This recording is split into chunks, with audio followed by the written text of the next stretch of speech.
Welcome to the Occult Rejects. This episode, we have a packed house and even an overflow. I accidentally had 2 extra people come onto the show, so this should be interesting. We got 12, and I'll have to toggle 2 in and out. But yeah, it's Occult Rejects Live, and we got a fuck ton of people in different shows here, and I'm just going to have them all go through their names and plug their shows instead of reading it off. But first, we'll start off with the Occult Reject mad scientist herself, Lisa. What is going on? Hey, how's it going? Thank you for having me, and thank you to the fellow rejects for also having me. I'm really excited to engage in this discussion, and the only thing I'd like to plug is occultresearchinstitute.org. Some of the rejects have contributed to the website and literary form content, and so if you'd like to consume your content literarily, check us out at occultresearchinstitute.org. Awesome. Thank you very much, and I appreciate you joining us. And then we got Hank. What is going on, Hank? How are you? What's going on, brother? Appreciate you having me on. Yes. Yeah, you want to let everybody know what's up and where they can find your stuff? That'd probably help. Yeah, I'm at the 643 Double Play, but me and Kyle have a joint venture. You can find us on Rumble at Sunday Night Double Play. Awesome. And thank you very much for making it. And now we got Kyle, a.k.a. Chef. What is going on, my man? Please. What's going on, guys? Yeah. Happy Friday. Currently we are kind of focusing on the Sunday Night Double Play, so you can find us over at Rumble, Spotify, Apple, all the podcatchers, all the fun jazz, and thanks for having us. Oh yeah, and what is your schedule? You normally do Sunday nights and Friday nights live, right? Or something like that? Yeah, that's kind of a long story. So I had a Sunday Night Secret Society kind of going through some changes right now. My old co-host is unfortunately living on the streets right now, and Hank's co-host actually passed away, and so him and I linked up in the midst of all the fuckery, if you will, and so yeah, here we are. All right. Well, thank you for making it. I appreciate it. Yeah, and yeah, of course. And next over, we got Julia Cosmic Peach. What is going on? What's up? Thanks for having me, Nick. I can feel it coming in the air tonight. This is going to be a good one. Cosmic Peach, wherever you listen to podcasts. Thanks for having me, as usual. Awesome. No, thank you for joining us. I always appreciate your input and what you bring to the show, for sure. And you know what? Let's do Ethan Indigo. Sir, what is going on? Peace on earth, everybody. Honored to be here and be involved. This is going to be a really epic story with some localism and some nationalism and maybe some worldly stuff, I can tell from what I heard. Ethan Indigo Smith, writer on Esoteric and Exoteric, and I'm on all the usual suspects of the social media, and honored to be here with everybody. Well, thank you very much, Ethan. I appreciate you joining us. And we got the man himself, the Headless Giant. What is going on, sir? Thank you, Nick. You can find me on Twitter and YouTube. Just look up the Headless Giant. And also, if you have any occult/paranormal/weird dream stories, you should email them to me. I read them on Thursday nights. My email address is headlessgiantpodcast@gmail.com. And tune in, check it out. It's a good time. It's only about 30 minutes, but I've also got a show with Ethan on Sundays called The Trialogues, also with Roberto. So check that out. Thanks. I highly suggest to check that show out if people haven't yet. It's a really good show. And we got Brooke from Dark Florida. What is going on, Brooke? Hello, fellow rejects. Happy to be here tonight. I'm really looking forward to the discussion and seeing where it takes us. You can find me on Instagram at Dark Florida Podcast and wherever you listen to podcasts. Awesome. Thank you very much, Brooke. And we got my boy Tyrone. What is going on, my man? Please let everybody know what the hell is up. Yeah, what's going on, man? What's up, everybody? Hey, I just want to say thank you for having me here. Rebirthoftheword.com. That's everything that you can find about me. You can get my book, Journey Through the Origins of History, on Amazon. Went best-selling. So, yeah, that's it. Appreciate it, man. Thanks. Awesome. Thank you. And we got Phil. What is going on, bro? Not too much. How's everybody doing tonight? Wonderful. Excellent. Yeah, just a reader, researcher. Been lucky to be on your show, a few times, and love being able to talk conspiracies, history, deep history, and I'm on Twitter with Vic Foster. I don't call it X, but just happy to be here and whatever the subject is. Oh, yeah, no, thank you. I appreciate it. And if there's other content creators out there that don't know who this guy is, check out the work he's done on my show and even on JJ's show. He's really good at certain things that he covers. This guy reads a book that he enjoys, so he'll remember all of it, pretty much. So thank you very much, Phil. You have brought some amazing stuff to the show as well, so I appreciate you. And I think we're done. And I think we're finally on to the man of the next, whatever, hour and a half, whatever, 2 hours, whatever. We got Matthew Lane. What is going on, sir? How are you? Nick, thank you so much for having me. Kind of a dream come true, man. I've been following a lot of you guys for quite a long time. So it's an honor to be sitting here talking to all of you today. I kind of have no idea how unreal this is for me. So hopefully I can knock this out of the park and get through it without bouncing around too much, because I promise you this information I'm about to lay out is dense. There's a lot. And it goes all over the place. But yeah, dude, let's get into it. I think you missed me, Nick. Oh, wait. Appreciate that. Oh, Jules, fuck. I'm so sorry. You know what it was for moving everybody around. Fuck my life, dude. How can you skip Greypilled Matthew Podcast? McConaughey? It's fine. It's fine. I'm here a lot. Elohim etymologist, sound scientist. I got a lot of shows that I do.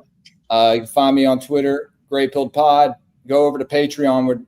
We'll be doing some stuff over there a couple times tomorrow. So yeah, it's always a good time over there. Hang out with the rest of the Grapists. Yeah, thank you. I know it's a packed house, Nick. So thank you again for having me, and very interested to see where this conversation's going. Like I've said, it happened before where Headless actually had to type in the fucking chat one time, like, "Yo, you forgot about so-and-so." Like, he's even forgotten about me too, Jules. Yeah, so don't worry about that. Personal, yeah. So yeah, Matthew, what's this topic? Like, how did we come across this? What's up? Okay, so I've been, slowly looking at the world around me after listening to all the podcasts, hearing all the different stories, the old world Tartaria, just everything that's been popping up. If you listen to conspiracies, like even once every month, you're coming across this stuff. So I've just been heavily noticing a lot lately. I've been having a lot of random things kind of fall into my lap. And I'm the type of person I'm the only person in the room that I know who's looking at things. Let's flip that upside down and take another look at it before we just come to a conclusion, people. So I was just fiddling around on Facebook. I came across a random post from my local Kent, Ohio Facebook page. There's a young gentleman who was looking for a memorial art in Towner's Woods of my hometown of Kent, Ohio. This art was supposedly dedicated to the four dead, the four who were slain on that day by our National Guard. And I'd been in those woods quite a few times. I've never seen anything back there. I didn't know what the hell this kid was talking about. And a few days later, he finds it. He posts the pictures of it. And when I looked at it, my mouth hit the floor. I was looking at 4 stone pillars and a portal. A big metal disc with a tear ripped out of it that almost fit the shape of these stone pillars. Now, instantly I said, okay, 4 stone pillars, that's phallic. We got a portal that is, you're telling me, represents the death of 4 students. And I just felt like there was some kind of energetic ritual going on just with that art in those woods, because I know those woods also have Indian burial mounds all over the place. There's at least 3. One of them had an ancient Indian princess buried in it. So this area is highly energetic to begin with. So I see these pictures, and instantly I was just like, I got to look back into the whole May 4th shooting again. I can't just look at this art. I'm going to have to learn everything now. And the first thing I started looking at, though, was I came across the artist who actually put the art in the woods. His name is Christopher Cosma, or Chris Cosma. He was a student at Kent State after the shootings in '74. He was an art student, and Kent State wanted to put up a memorial. They had commissioned some actually really big artists back in the 70s. I can't remember the name of the guy. He wanted something really gaudy. It almost looked like an ancient god making a sacrifice. And they're like, no, we can't put that up. Sorry.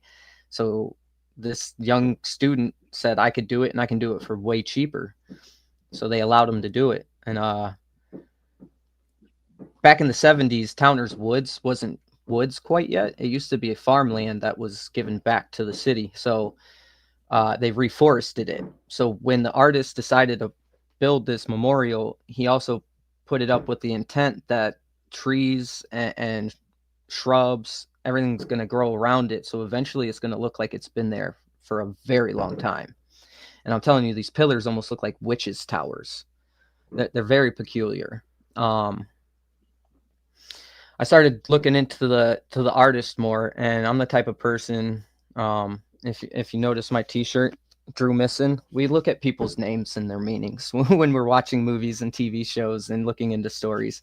Chris Cosma's last name means to invoke change, and I thought that was pretty interesting. So fast forward, I'm looking into his art. I Google his name and I start getting all this art from him. This guy has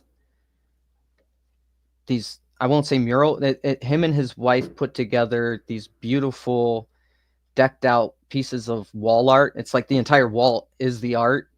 They cost millions of dollars, and they're created from stone, metal, glass, and crystal. They have art in 30 Rock, Chrysler, Empire, 1515 Broadway, which is where this Christopher Cosma lives. Okay. They have art all over the city, and it's all worth millions and millions of dollars. And I don't know if Nick's still in the chat. If you can show anybody some of these pictures, if you can search them up. That, yeah, is there any way you can send them to me? I don't have them quite on my laptop. Everything's on my phone. I can send them to you on Instagram real quick, but I think also, is there some banging going on in your house or something? Because there is fucking fireworks going on. I'm gonna tell you right now, that shit's loud. Yeah, I can feel them. I live around nothing but hillbillies. They taking a wall down? They doing like taking sheetrock off or something? No, I'm hoping they're going to be done soon. Let me see if I know the 4th of July ended like 2 weeks ago. What are we doing here? Yeah. Let's see. So there's parts. Their art in 30 Rock is called A Tribute to Light. And if any of you have been around long enough, we know that light is a reference to Lucifer. And within that art itself, I found the numbers 9 and 11 hidden within the art. Like the number 9 is clear as day, and there's 2 lines that run right across it. God, man. I wish I could bring it up real quick. Let me see. I have it on my webpage right now. Oh, yeah. Then just share your webpage. Can I share it? Yeah. All right. Boy, give me a second. Yeah, click share on the bottom and then share screen. Probably a share screen. It'll ask you like a tab or a window. I don't see it on my screen. What's your? Or you throw your website into the private chat. I'll pull it up on my end. Perfect. Yeah. So anyway, I also found out that he had a cross made out of the Twin Towers, literal pieces of scrap metal from the Twin Towers. He put together and then put it in St. Petersburg Church. I'm trying to find it here. So, you know what? Bring it up. One second, guys. I'm sorry. You see where the private chat is on the side? Yeah, I see that. I'm just trying to get it to come up real quick. I'm trying to search for it. Just copy and paste it and throw it in there. So recently I reached out to the artist, and he emailed me back and said, I'd prefer to have a phone conversation with you. He gave me his phone number and I called him. He talked my ear off for 2 hours. Was he like weird? He was not really weird. He was definitely excited to tell me everything about the art. And some of the stuff he told me though, like he instantly told me, now I want to let you know that the stone pillars, they have nothing to do with phallic symbolism. Offer it. I'm like, well, that makes me think it was all about. Are you sure? It's always symbolism. dicks. That's all. But that's Right? all it ever is dicks, right? I mean, the guy must be lying. Oh, it's always just fucking cocks. That's all it is. Fucking ignorant. Every single time, right? Yeah. I am not, dude. I can't get it to come up now. Well, It's you like, know, to be honest, with all the guys on this panel right now, does any of your dicks actually look like an obelisk? Does it have a point at the end like that? Does it look like that? Because mine doesn't. All right. That Negative. sounds like it would be We won't worry painful. about as Yeah, fuck. yeah. I don't know how, like, having birth would actually, work well if it looked like that. But, the original Washington Monument was supposed to be a giant column. So it was supposed to be one huge column, but they went with the obelisk instead. It had a whole other garden of columns around it. So it's kind of interesting that they went with that one instead. It's also interesting that I guess they had a different design for this one, and then they switched to this other one. So it seems like maybe the important works of art usually get scrapped the first time, and then they switch over to something else. But isn't that why they call it the blade? Right? The symbolism for manhood. They call it the blade and the chalice for the womb. So everybody just thinks their dick is like a pointed object. Unless they're uncircumcised, then it's more like, obviously rounded. True. Somebody get some uncircumcised dick art in Now the funny ether. thing is about this too. I'll jump to this real quick. While this was happening in Kent, right down the road, literally down a road called 59 in Cuyahoga Falls, there's this. It was one of the first real big TV evangelist churches. I can't remember. Rex Humberg, I think, was his name, and he built this church in Cuyahoga Falls, and he envisioned building this huge tower called the Church of Tomorrow. It's supposed to kind of look like the Seattle Space Needle and have like a big cathedral on the top of this huge tower. Well, he never finished building it, and now it just looks like a ginormous, extra large smokestack for no reason.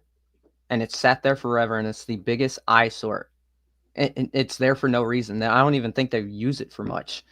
But it was just weird.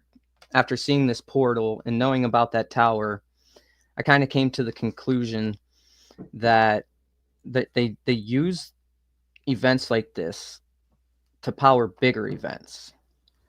When I did a podcast with Troubles about this topic recently, he kind of helped me figure it out. It's almost like baseball season. You got local events that are happening, and that's your preseason.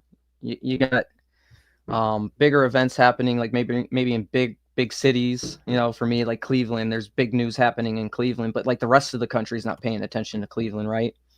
That's your season games. But then you got your playoffs, and that's when there's bigger events like Kent State. Everyone's paying attention to it, right? But then you have your Super Bowl, your 9/11s, your Oklahoma City bombings. And I honestly think that the portal in the woods that I found, just imagine how many people has walked through that portal since the 70s who believed 4 people on Kent State's campus were murdered. That's some kind of energetic exchange, in my opinion. And they're using those energies against us. What's the portal again? It's just a big metal disc. What the artist told me is he went to a scrapyard and they had like a oil tanker, and he cut the end off of it to get this big metal disc, a big circle, and then he cut a hole in it, and the hole is kind of shaped like a person walking sideways through it, almost. And then again, like when you look at the pillars, because he made it out of a concrete. He made it out of multiple things. He even put metal in it, iron in it, to make sure moss would grow on it to give it the appearance of looking older. So he thought it out very well. but it almost looks like the shape of these weird oblong tall pillars. They're very, I'm so sorry guys, they're still blowing off the fucking fireworks. So the portal, and then his art in New York City, I believe it's in the Chrysler Building. He has it's just like this little glass mural, and it looks like shark fins swimming in a circle with a black hole in the middle looking like a portal. So this guy knows what he's doing. When you're making portal art like that constantly, you know what you're doing. And if you go to his Instagram, it's just Chris Cosma. He doesn't have a lot of his art on there. It's just some like paintings and maybe sculptures that he's done. But even that, it's very strange. He's got paintings, abstract paintings of red squares. And to me, it made me instantly think Saturn, the way the pictures presented. And then it's just like basic watercolor paintings of 2 blue pine trees. 2 pines. What has everyone been talking about recently that involves 2 pines? Anyone? No? Back to the Future? Back to the Future? Twin Pines Mall. Yeah, so as soon as I saw that painting, I knew what that was.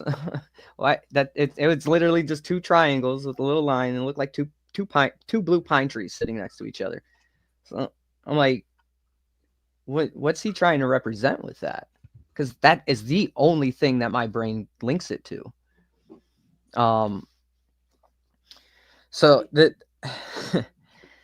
I definitely think, even once I started looking into the events that took place on that day, the names, the people involved, the timestamps, the amount of shots fired, it's all one big occultic ritual. And I'm here to tell you all that nobody died that day. Not a single person. Ooh, there it is. I knew it was coming. Nobody's dying in these events, guys.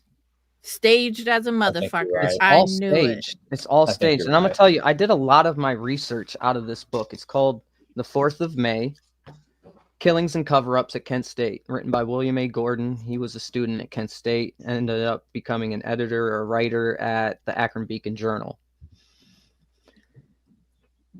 Just a little bit before I came on this show, I came to the conclusion or the realization that even this book is total fucking bullshit.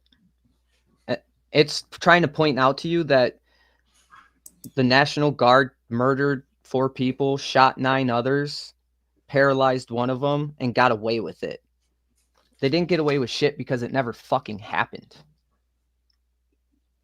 The author put all the court hearings and everything in this, and even comments constantly about how they're getting off easy, they're not asking the right questions, the FBI isn't doing the right research.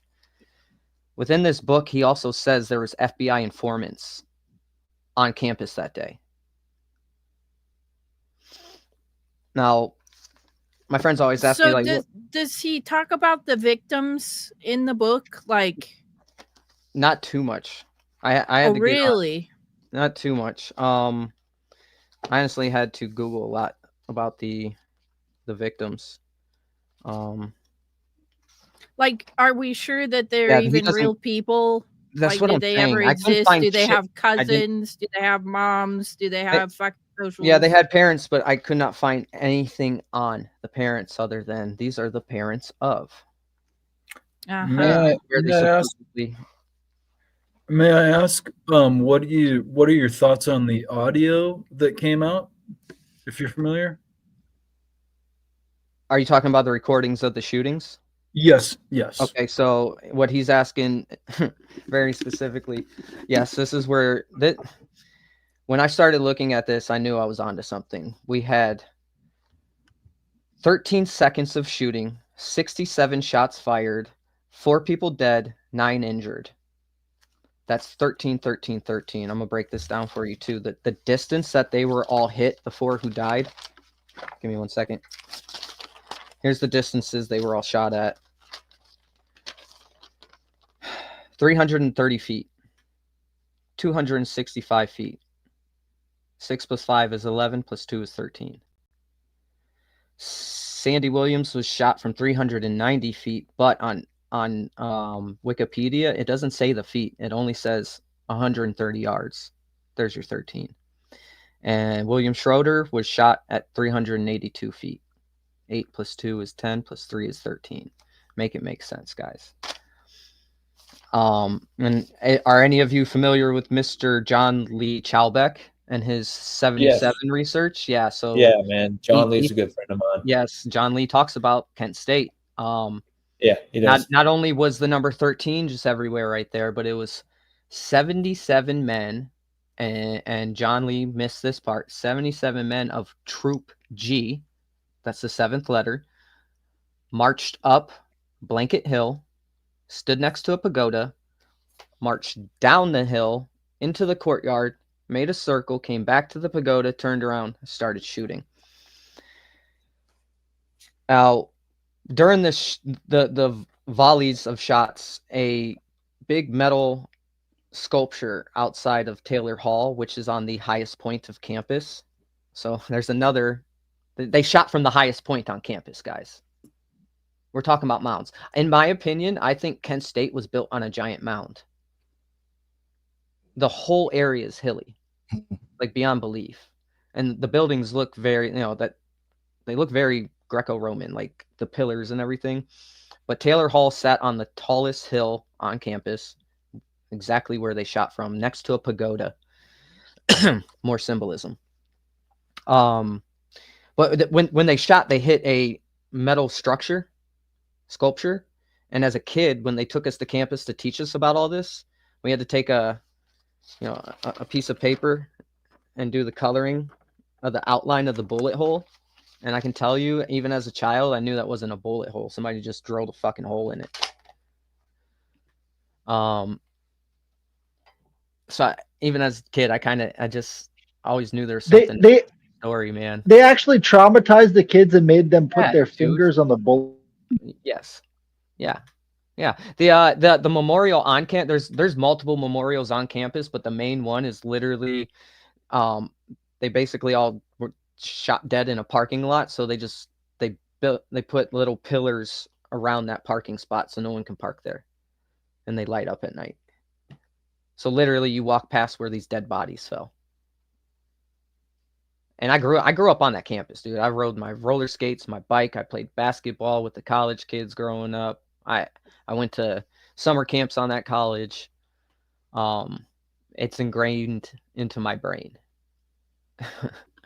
Now, along with that, I want to tell you guys something. Out of the 4 students who died, 2 of them went to JFK high schools in different states. Just a coincidence? I guess so. All 4 of them were Jewish. Just a coincidence. I saw that. And every year that they have a memorial, it kind of turns into like a Jewish celebration. But I want to show you guys this on the inside of the cover. I looked up. As soon as I looked at this, it kind of reminded me instantly of Daily Plaza. So this is kind of the map that where the buildings are at, right? The direction they walked. The trees. Are you guys familiar with King Kill 33? They pulled off the same fucking ritual right here. King Kill 33, in that book, he basically states that everything about Daily Plaza and the whole event with JFK being shot was a ritual down to the shrubbery. The trees had symbolism. The bushes have symbolism. The names of the buildings have symbolism. I'm telling you, it was a King Kill 33 ritual, except they didn't go after one person. Now, there's stuff in this book, too, where it literally states how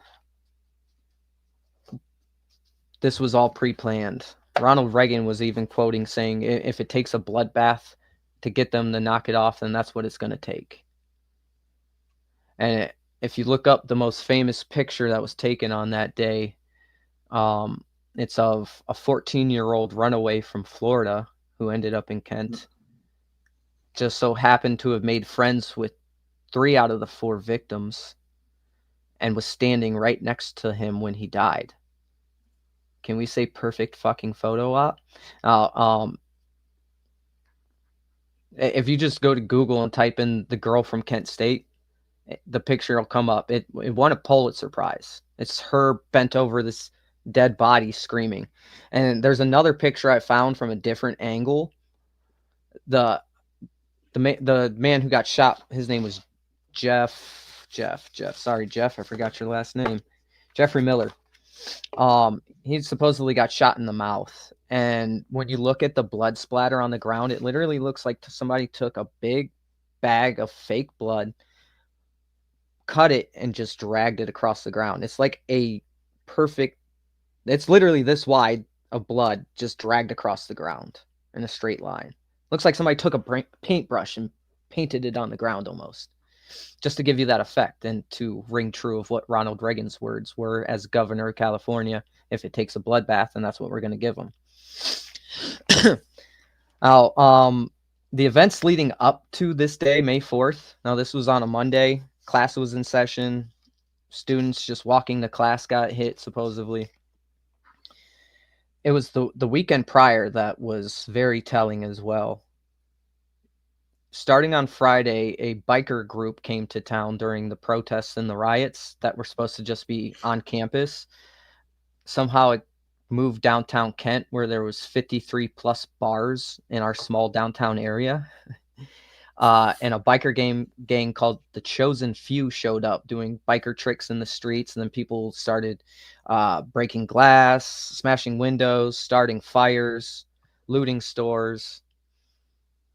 Well, cops ended up getting everything sorted out. The next day, pretty much on Saturday, the same thing happens, just not downtown. What really started all of this was the attack on the ROTC building on campus. It was put up during World War II. Okay. It was made out of just wood, so it was rickety, it was really old, and it was ready to go up at any minute anyways. The events that the author in this book describe, he paints the picture pretty much as everyone involved, including the firemen, the police, the sheriffs, and the people trying to burn the building down, seemed like they were all working together, but trying to make it seem like they weren't. The people who burnt down the building were dressed in all black. You couldn't see their faces. They barely knew how. It took them like 45 minutes to even get the fire started. And let's ask the question, why did it take them 45 minutes if the firefighters and the police were already present?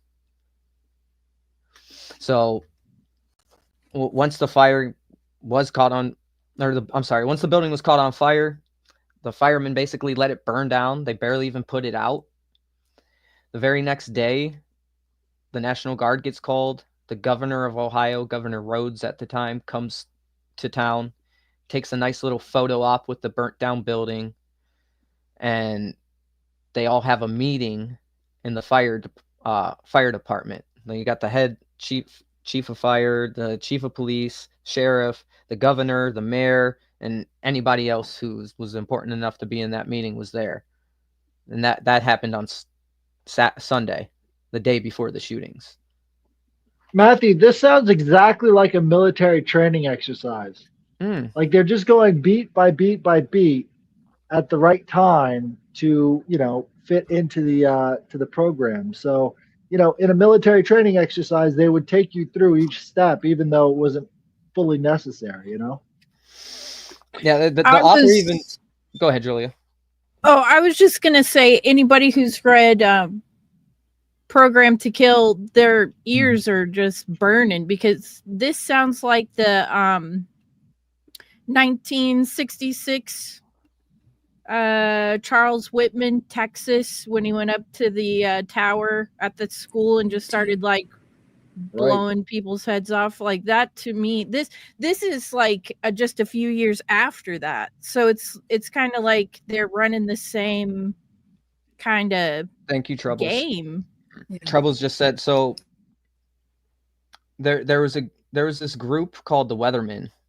Yep. I believe they were out of Michigan. They were a black rights activist group, and they were rumored to have been coming to Kent that day, on that Saturday. No one ever saw him.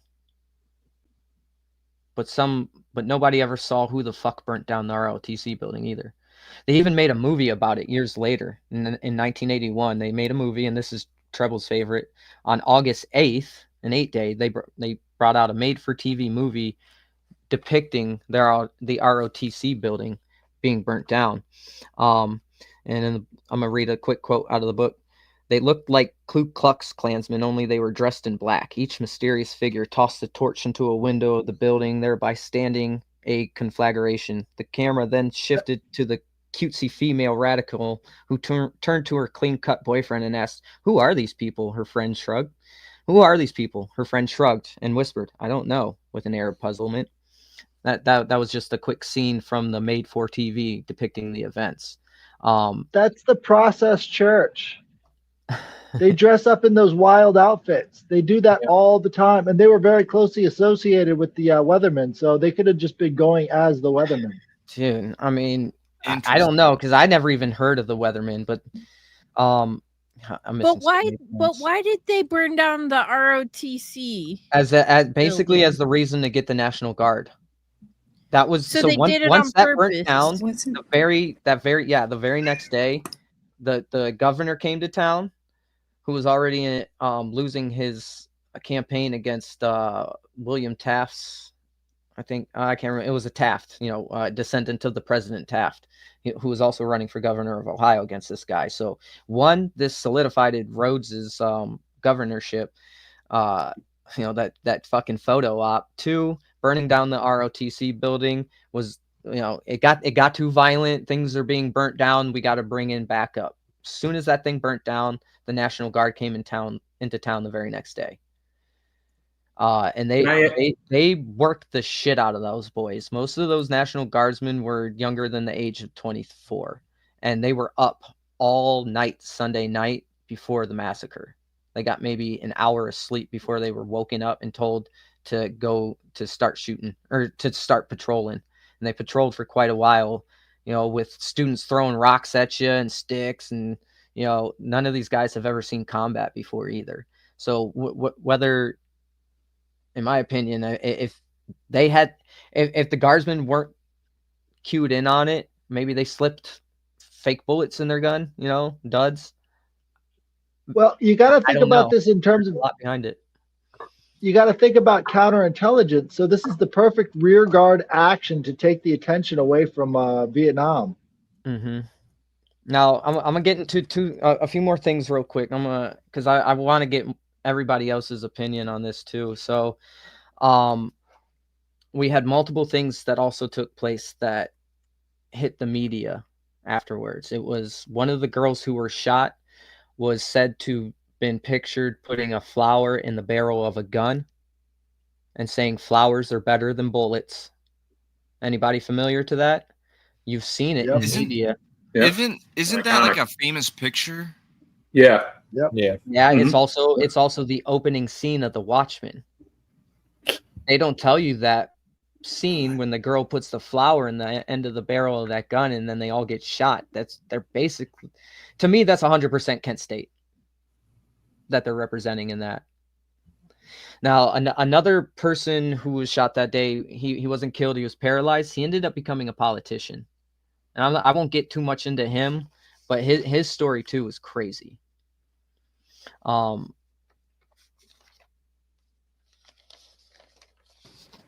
Sorry, I have a quick question. Go ahead. I don't know if this has already been asked. Was there a name given to the alleged shooter from the Ohio National? No, it was the entire National Guard. 23 men fired. Okay. Mm-hmm. And wasn't there? They couldn't determine it. Wasn't, and maybe I'm mistaking this. Wasn't there some alleged rumor that a sniper had fired on the guardsmen from the ROTC thing? No. Okay. No, the ROTC was already burnt down. It was already a pile of rubble. That happened on Saturday night, and then the shootings happened Monday. Okay. Sorry about that. Yep. No, you're good. Yeah.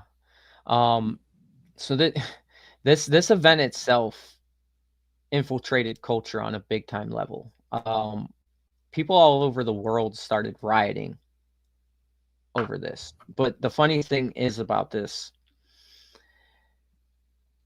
once things started dying down, this event basically was the changing point from the 60s into the 70s. You went from the 60s being the civil rights movement, all these civil rights riots, all these war riots and protests, to all culminating to the spring of 1970. The springtime's a great time to do a ritual when you want to start something new, isn't it? Well, about time we get a new decade going, isn't it? So they kill 4 students on their own campus, injure 9 more. Most of the protests went out the window after that, because then 2 weeks later, 2 more people died at Jackson State down in Alabama. Could I add something, Matthew? Mm-hmm. So I think, to a degree, like, because right after you had Nixon does the midnight, late night visit to the Lincoln Memorial after Kent State, and you also have, not that long after, the Houston plan being developed amongst the intelligence agencies, which was going to be like involving further black bag jobs and kind of like centralizing the information they gathered. And the only thing that stopped it, supposedly, was J. Edgar Hoover, who was towards the end of his, evil life, and was the one who kind of said, no, we're not going to do it. And Tom Houston was only like 20-something years old, but it was supposed to be like taking all the information from CIA, FBI, DIA, all these groups, and trying to pinpoint exactly where the funding was coming from for basically the protest movement. Like, they thought it had to be from like Russia, like it had to be communist. It was still some of that, peak Cold War coming logic. from us. All it comes from us. we're funding our own protesters to protest against us. Yep. Yeah, and it's to me, it's just they pull off rituals to invoke change. I had a quick question. Oh, go ahead. And it's about the ritual aspect of this. So you were saying that you really didn't think that anybody actually died in this, but if they were pulling off a ritual, and I get with these false flags, a lot of people don't die, but wouldn't actual bloodshed fuel the ritual and not just the act of it? Do you think that there might have been some actual victims in there? Maybe not what we were told, but at least some bloodshed? In my opinion, because I've been looking at all these different events kind of through this microscope for a while, they still have karma to deal with. So I think you don't have. I get the bloodshed aspect. Everyone, I think we've all been watching movies a little bit. The intention behind it is probably enough. Yes, right? it's the attention. Yeah.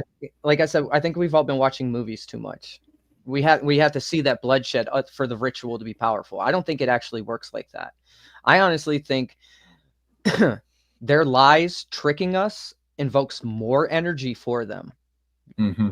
I was going to say, like, if you kill 4 people, but you have now they have that karma on them. Why would you want that karma on you?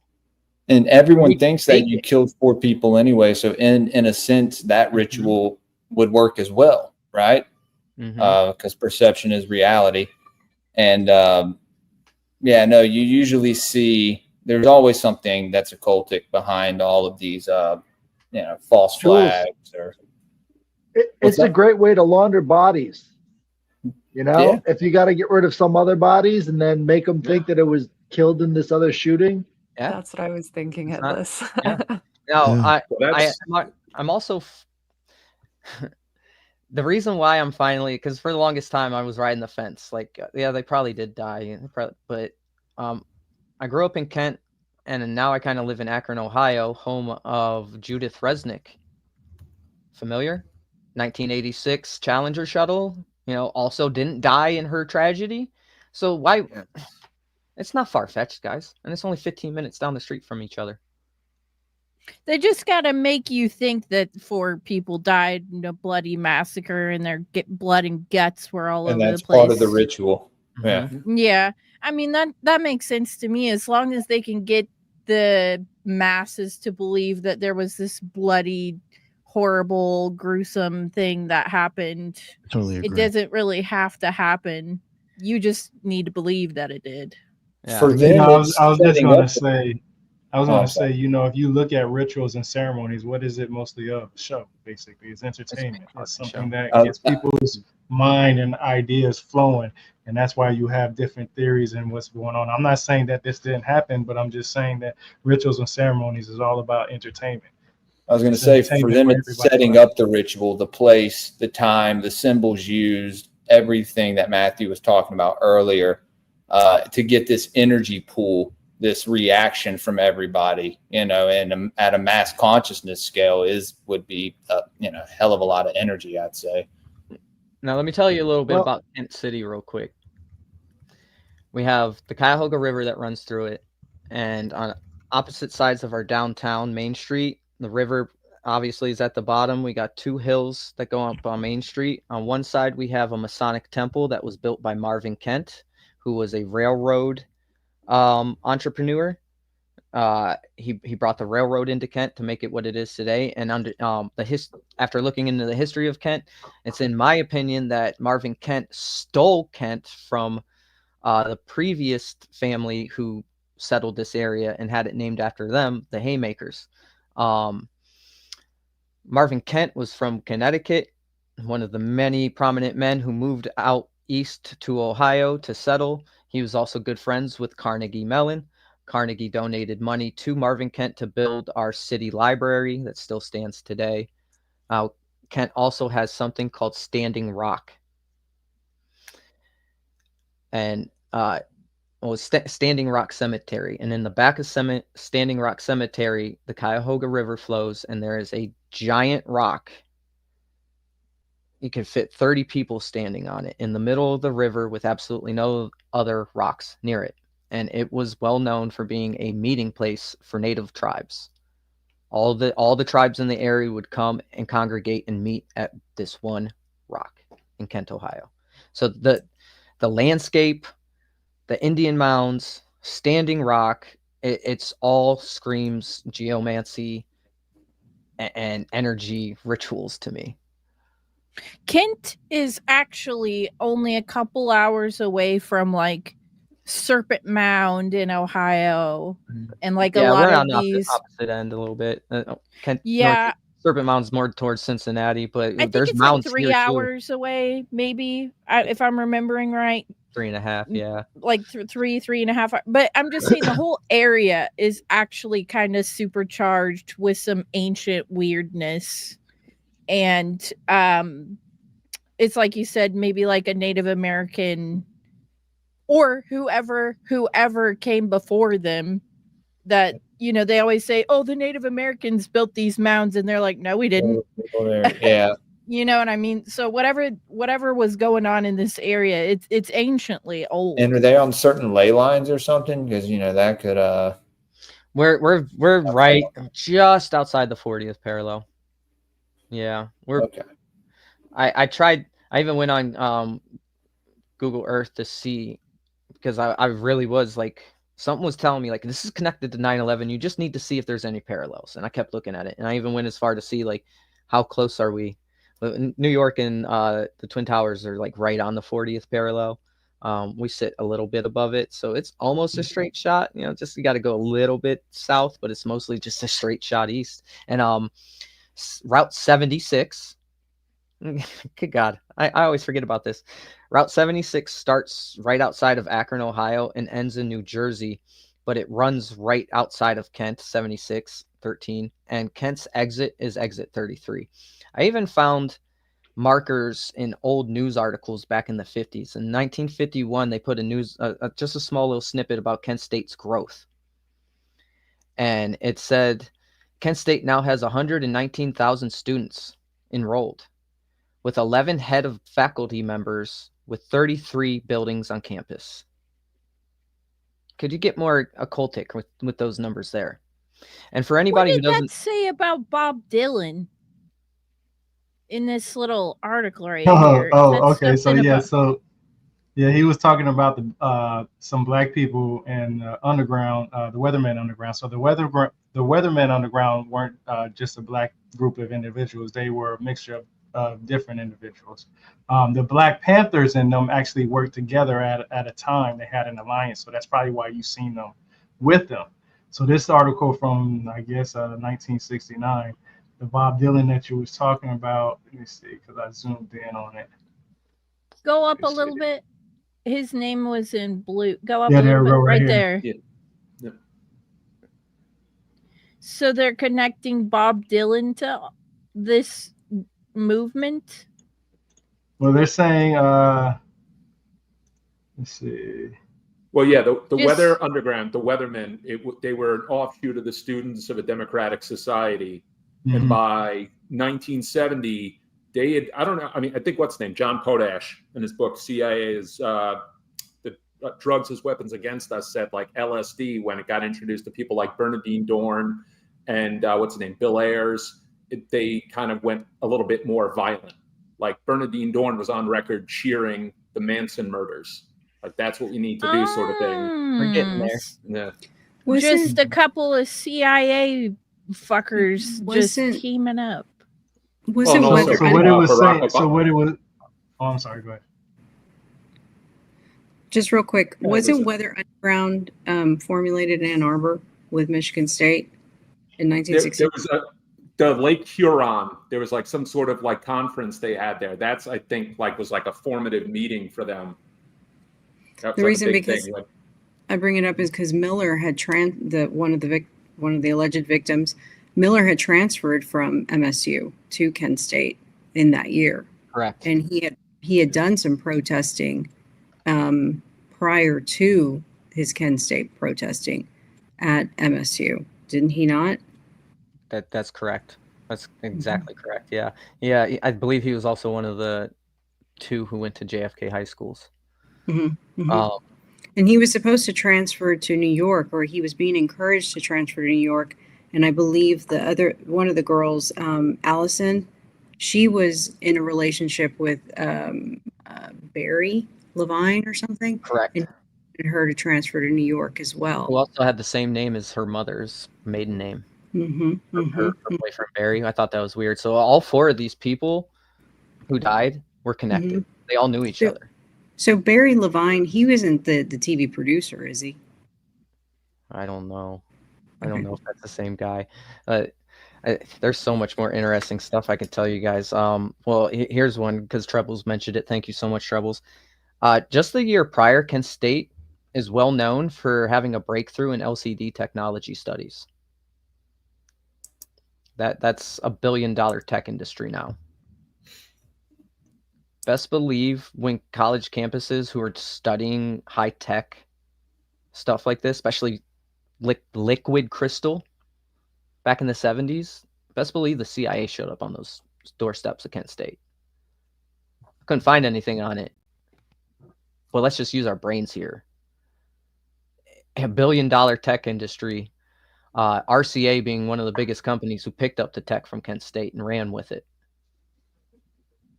I did not know that. Yeah, so that's crystal. Liquid crystal was created at Kent State. Yes.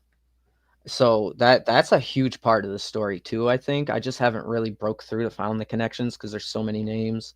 There's so much digging I have to do. Quite honestly, I think I need to go to Kent State and just raid their archives, but I got to find the time for that. On top of all this research, I got a full-time job over here and busting my butt. So another name in that article is Bill Ayers, I believe. I just saw Bill Ayers in that article. He was related to our former president Obama.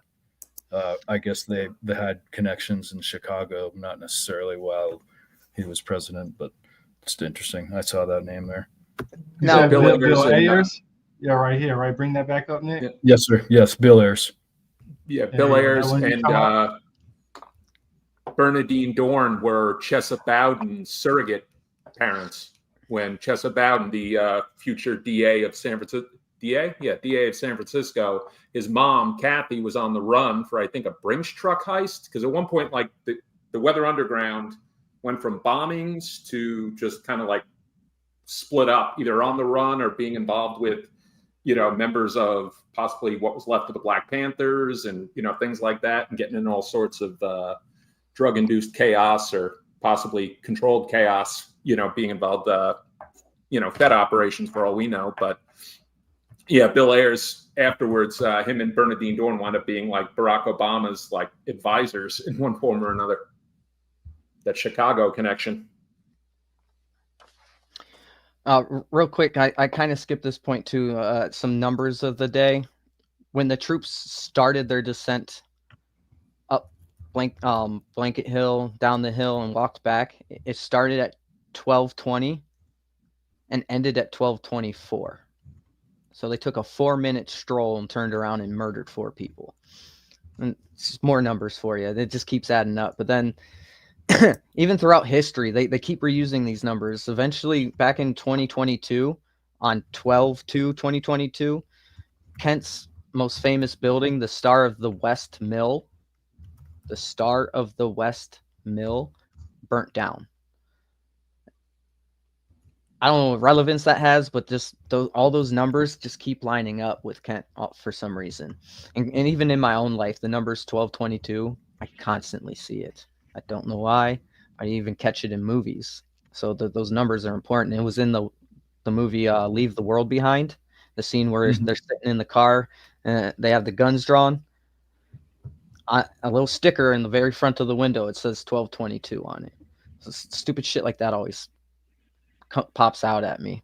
But we know with tragedy comes triumph. You got the New Orleans flood, Saints win the Super Bowl. Houston has a flood, Houston starts winning World Series. 9/11 happens, the New England Patriots are the best goddamn team for the next 20 years.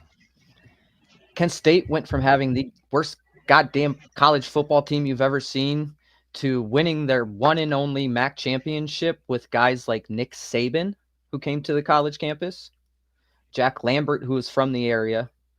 And then we started getting all these famous people coming out of Kent. Arsenio Hall, Michael Keaton, Joe Walsh, Devo, cartoonist Tom, I can never say his name, Badwick, Funk Winkerbean, if you guys are familiar.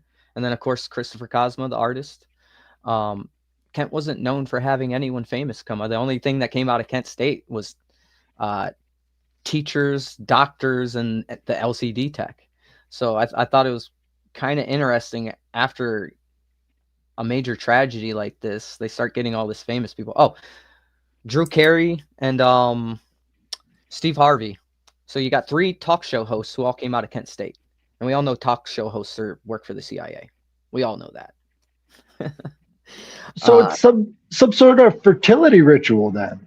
So it's like, what's this? You can say that, yeah. Kent State's winning. Because I tried connecting everything, because I know it's all connected.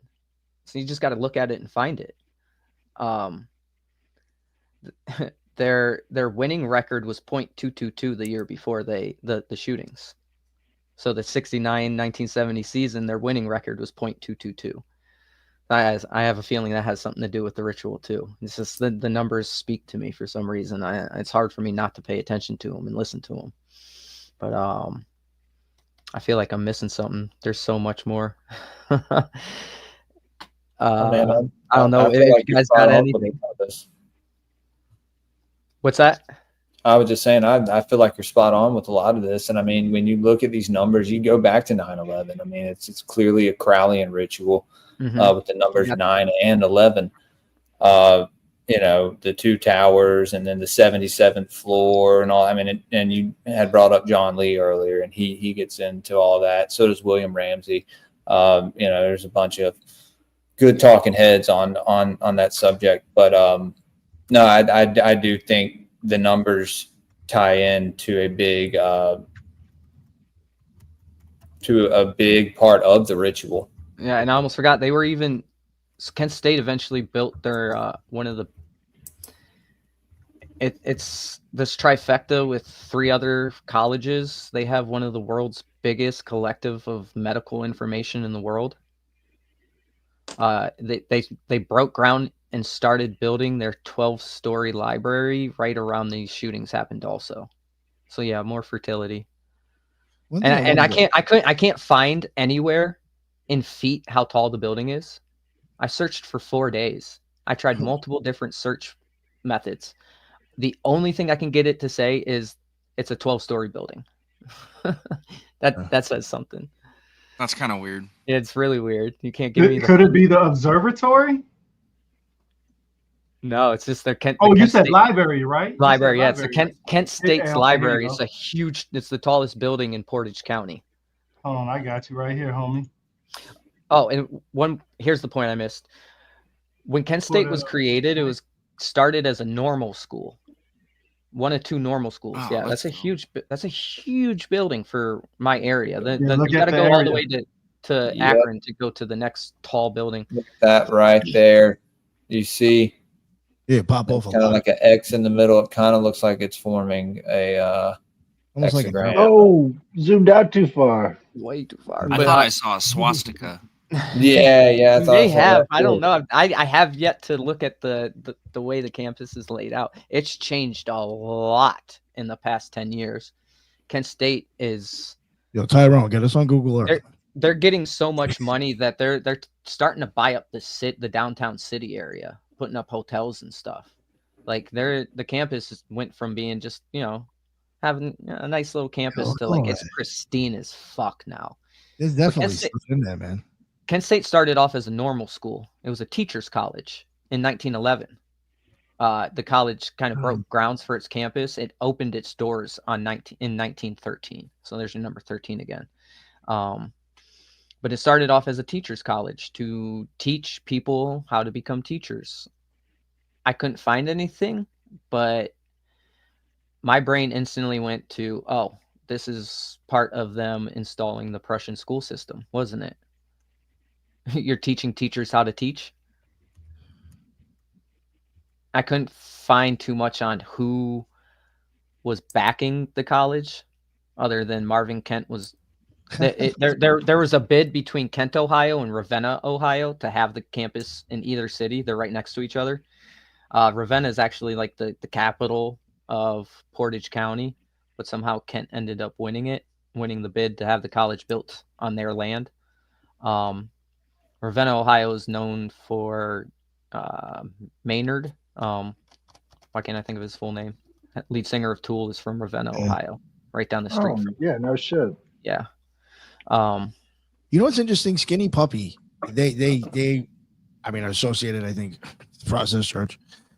And they have an album called The Process. I don't know if this song was off of that album, but they do. I never understood why, but like in one of their songs, they mentioned Ohio, Kent State back in '68. Things were so great. I have no idea what to make out of anything. What song is that? Crosby, Stills, Nash, and Young, Laurel Canyon also have a song about Kent. Or dead in Ohio. Yeah. Oh, something I believe Bob Dylan even sang about had a song about Sandy who died. Sandy Hook. Yeah, so her name was Sandra Schuer, aka Sandy Lee. She was one of the girls who died. She was from Youngstown. Matthew, real quick before you continue, and I think it was more because Jules brought it up. Talking about like Crowley stuff with 9/11. Every plane that was involved in that. I know, like Headless and Lisa and Ethan have probably heard this 100 times out of my mouth. But all the planes that were used, they all go back to those numbers. Aleister Crowley, whenever he made his books, he always gave them a number as well, and all of those numbers match. They all match books, or they even match I think they match like Libra Oz, which is kind of like a statement of, I guess, like what a Thelemite is.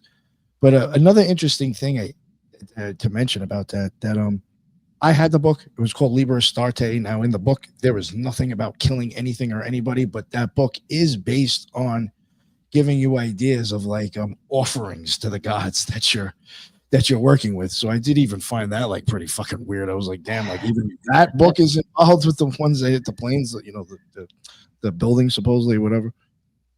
Weird. That is weird how they all match Crowley shit.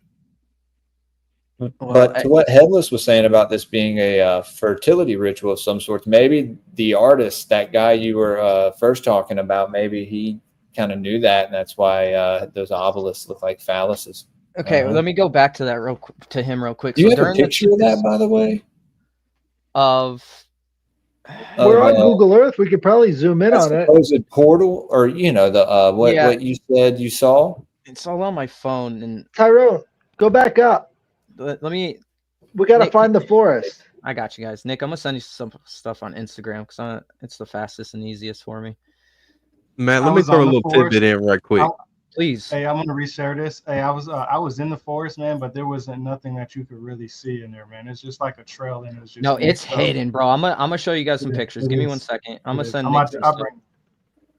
I was on there looking for it, and I couldn't find anything that was really interesting to look out. It just looked like a regular trail, basically. Yeah, probably photoshopped over it anyway. The portal fell over. I'm gonna show you guys the picture. The portal's completely knocked over, and I talked to the artist. He said if you and some friends want to grab a backhoe, because it's definitely gonna take a backhoe to pick that thing up, you guys can put it back up for me. But he doesn't care. He's like, I don't care if it's knocked over. I wanted it to look like it's ancient and it's been there for a millennia.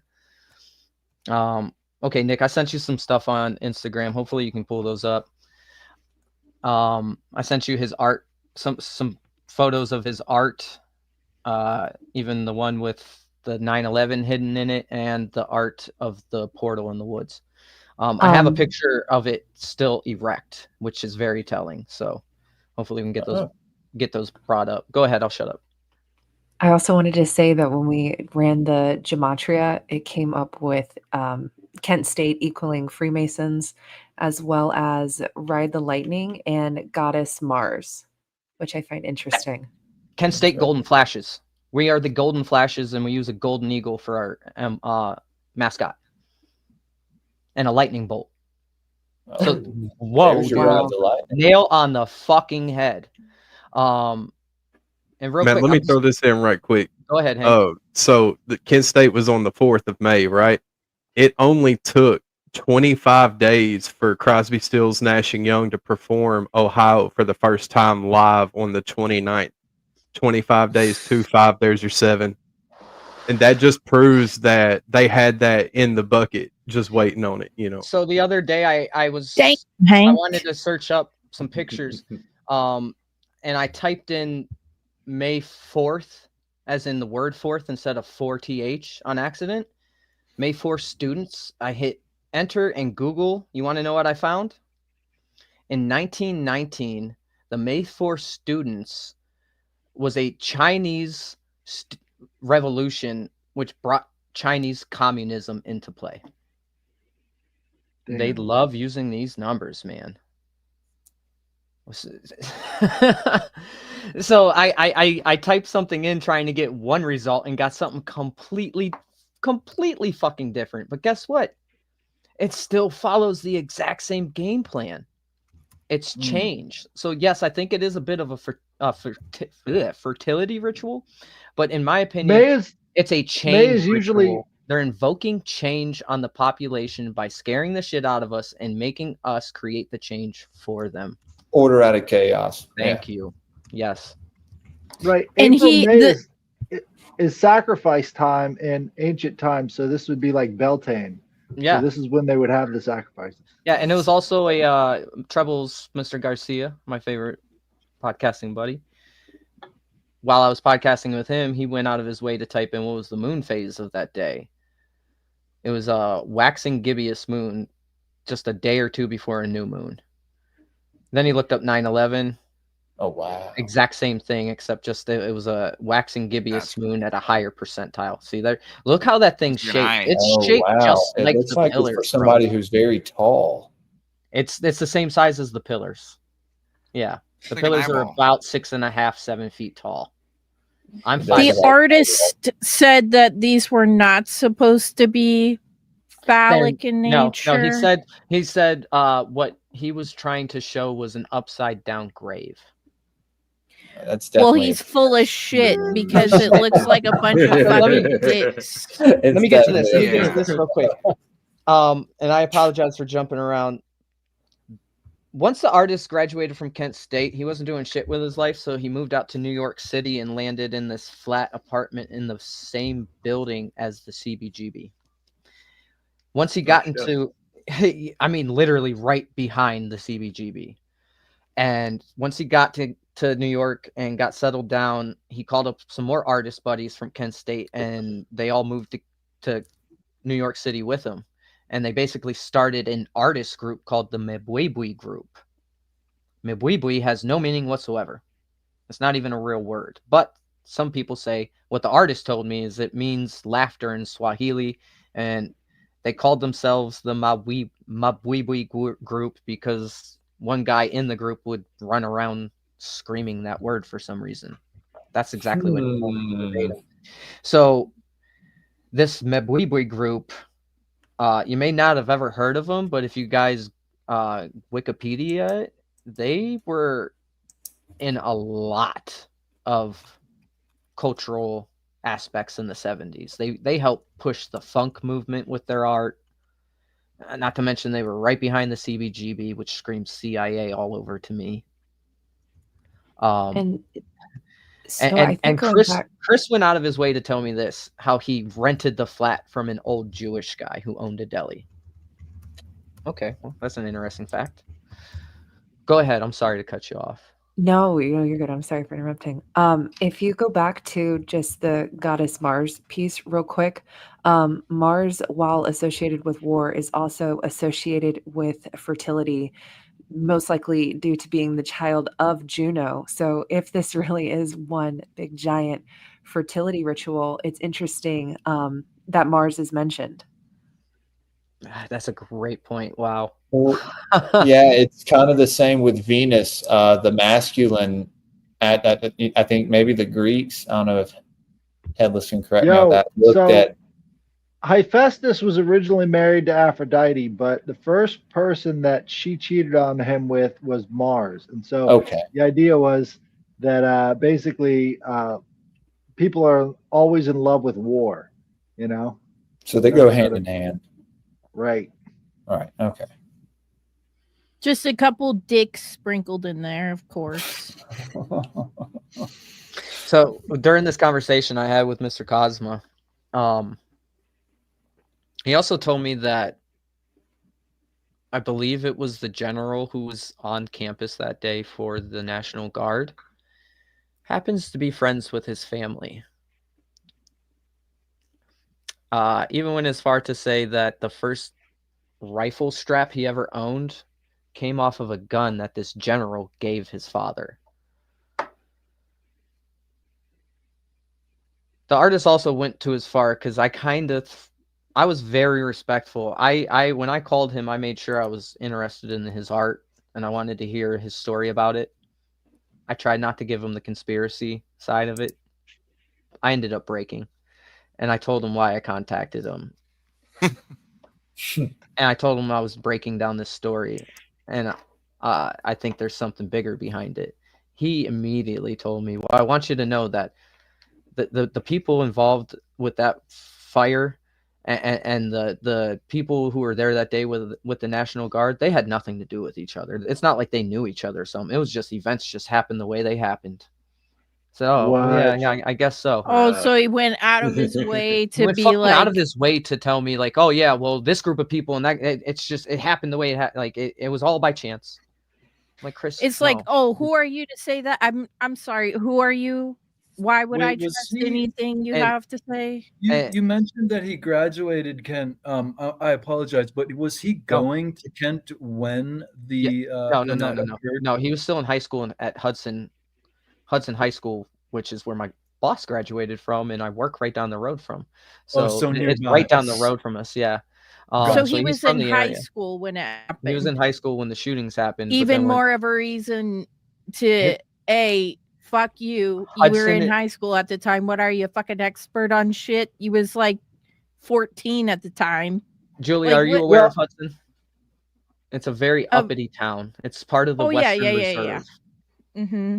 If you guys aren't familiar with the Western Reserve, it was basically this part of Ohio used to be Connecticut. and it was the Right. Western Reserve of Connecticut. It ended right around in this area. So Hudson is it's a very rich, uppity town. Okay.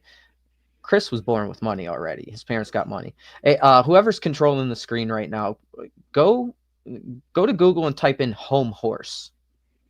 Home horse. Chris, even though he's an artist, he's a bit of an inventor also. He built this horse training device that you sit on in your house so you can work on your gallop. I want you guys to see his logo for home horse. It's quite telling. Quite telling. We'll bring that up in a second. But Matt, while he's bringing that up, I got a question for you. Yes, please. Oh, look at that H. mentioned If you can click on it, look at the H on his logo. It looks like two fucking towers. It does. It does. Not to mention, I'm sorry, real quick before you ask the question. Kent State campus has twin towers and tri-towers on the campus also. So like this thing it's not just New York City. I'm sure there's other towns that have twin towers in them. Go ahead with your question. I'm sorry. No, you're good. You said you've been to that mural that's out in the woods, right? Yeah. All right. So was that disc still up when you went there? No, it's completely knocked over. It's heavy as fuck. Do you know that when it was up, like if you would approach it from what the artist would consider the front of the piece, would you be looking?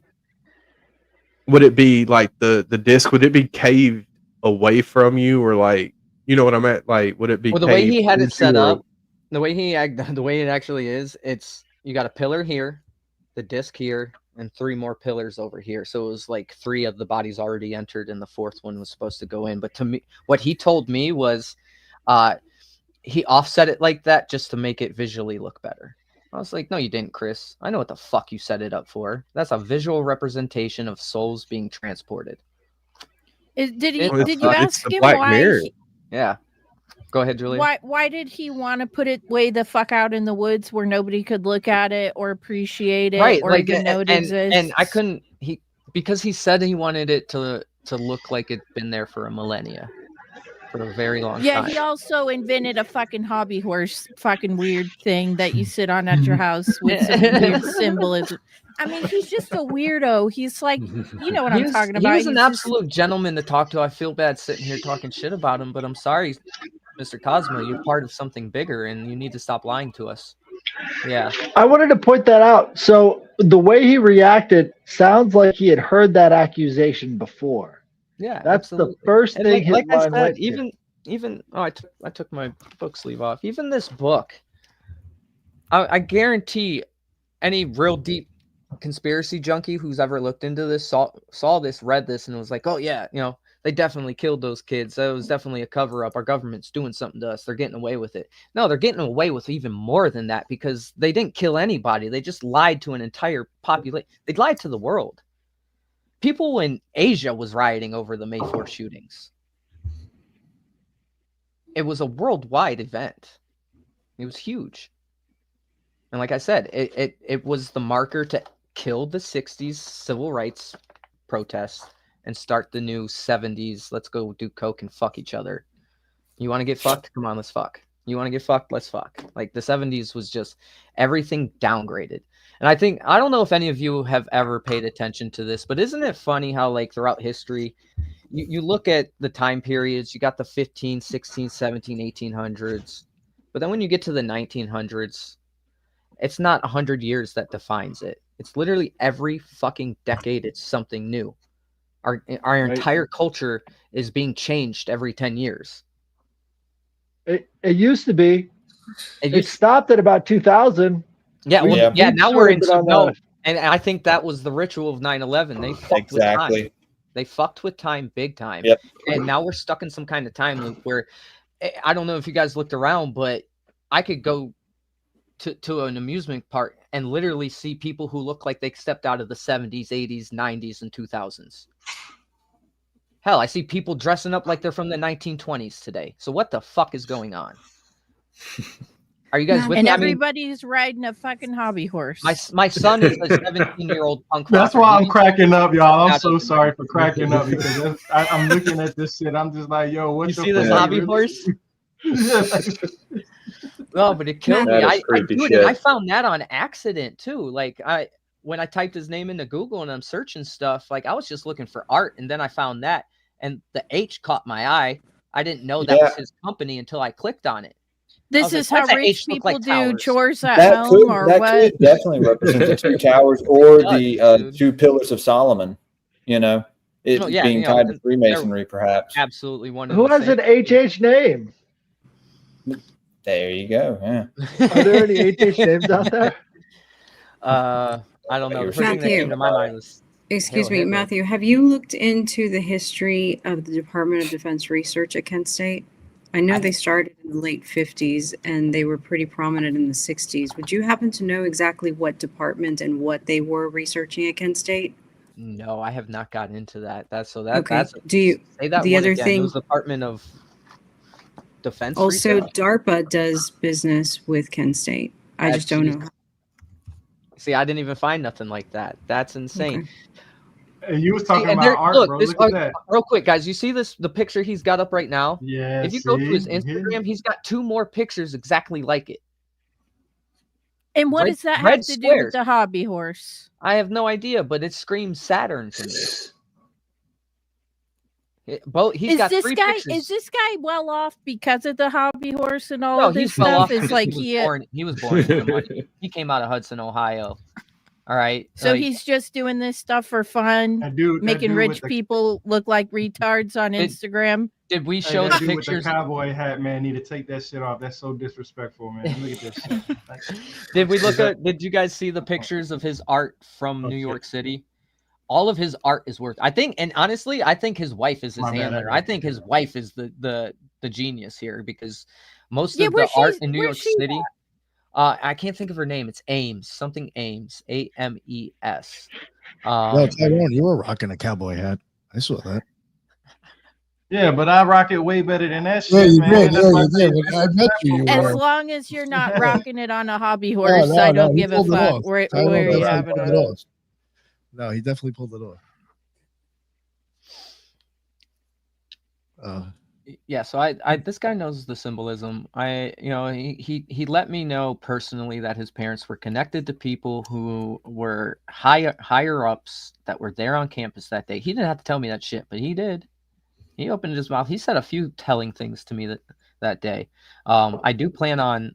I hope to God this interview doesn't get to him yet, because I do plan on reaching out to him again and telling him instead of just. Because he caught me off guard. I thought he was just going to talk to me for 10 minutes. It went on for 2 hours. I was in my car. As soon as I got off work, I called him. And I was sweating in my car for 2 hours.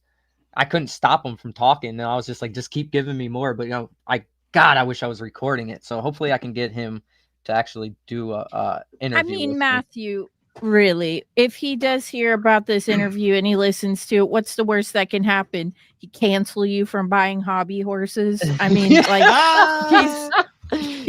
with literally you. got I you. really would like to get everything he told me out to all of you, so all of you can dissect it the way I do. You know what I mean? It sounds like he's not going to be honest about stuff, though. It sounds like he'll tell you what you want to hear. We don't need him to be and honest. then We are Yeah, smart it's- enough to it's pick out almost- the lies at this point. Right. I would hope so. It's almost easier to have him lie his ass off because then you know exactly what he's lying about. We already know. We already know what he could say to be lying. I already know. Bring it, guys. I'm not out here to get famous. I'm not out here to make money off of podcasting. I actually have a story even fucking way bigger than this that I'm behind right now. This Kent State story was just for fun for me. Being from Kent, listening to all your guys' podcasts and all the research you guys do. I walk around every day with my third eye open, not to steal that from the Cult of Conspiracy, but I love those guys too. And Julia, actually, I did one of my big shows. That's the Fountain of Youth story with those guys. Please check it out. I will. That sounds it's very amazing. interesting. It's a very touching topic for me It's wild, and it's still happening right now as we speak. It's so still going. It's happening, and this isn't a conspiracy just to theorize over. This is a conspiracy to get involved in. I'm not here just to talk about conspiracies and point them out. I'm here to make some change. I'm here to stop this bullshit. If we know the rituals they're gonna do before they do them, and I don't mean like literally pinpoint the rituals like old Ole Demigard tries to do, but just know that every time this shit happens, it's bullshit. And we got to stop paying attention to it. And we got to start putting our own intent as a collective back into the ground. The geomancy. They're using all of this shit against us. We got to start using it against them. I'm here to tell you guys that I asked God for a purpose I'd say over a year ago. He gave me the primary water story. And then immediately after he gave me this Kent State story. And I think I got this Kent State story to break down the codes, to unwind the script, to dismantle their lies and put it back together so we can use it against them.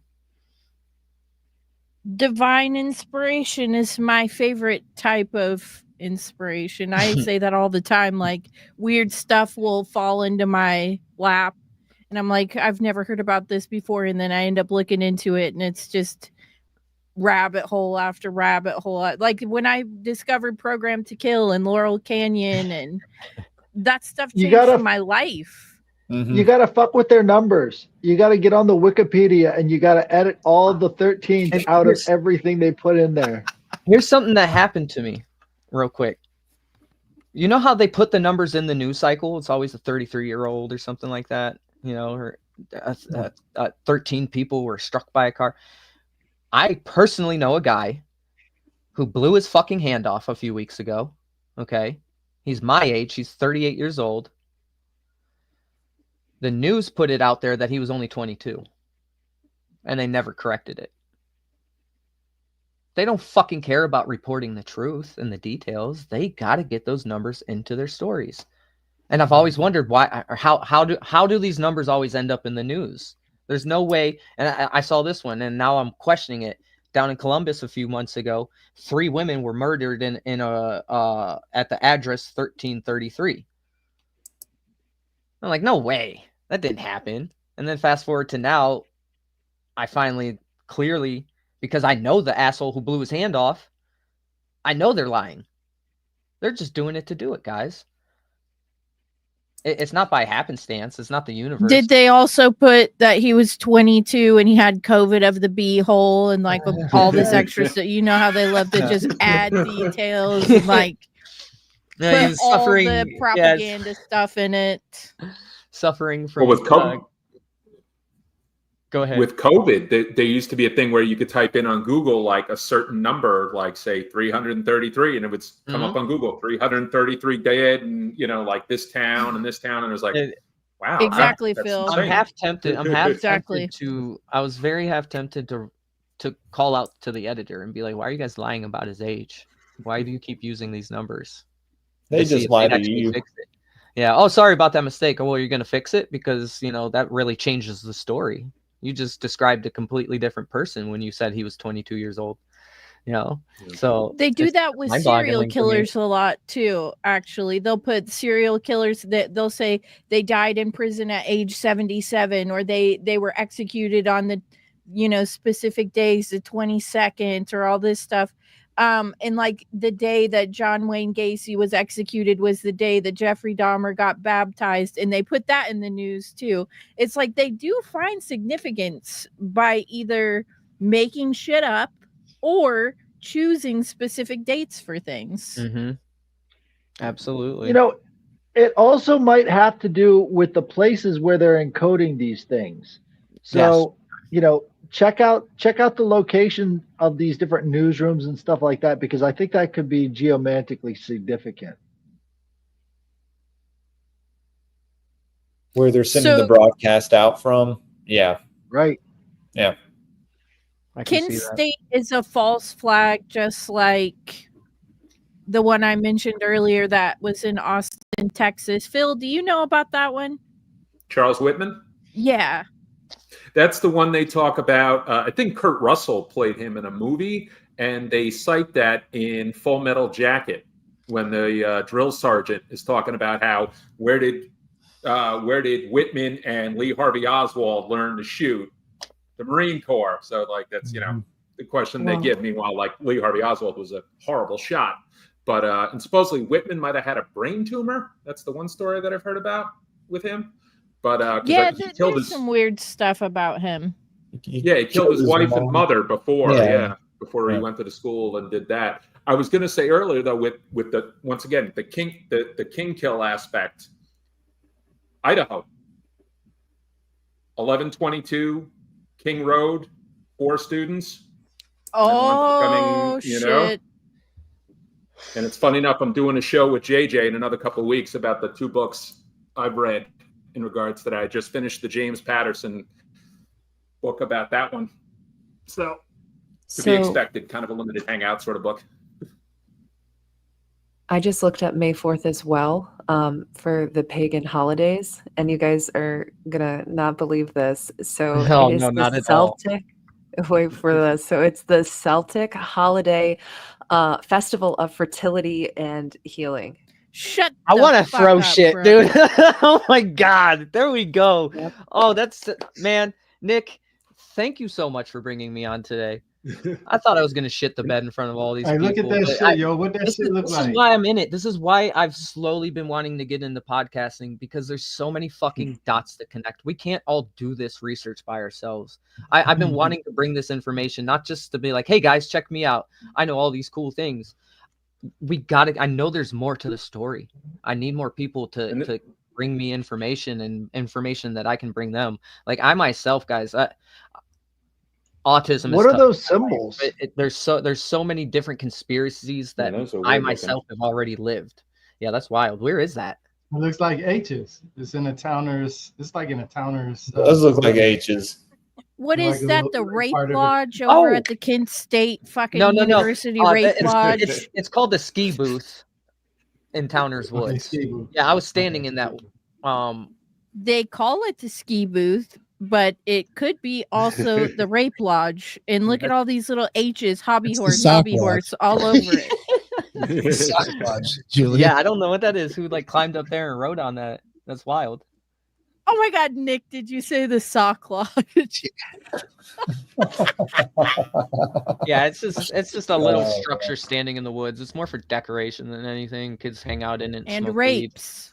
I I bet. wanted to mention you mentioned the May 4th communist, or rather Chinese communist celebration.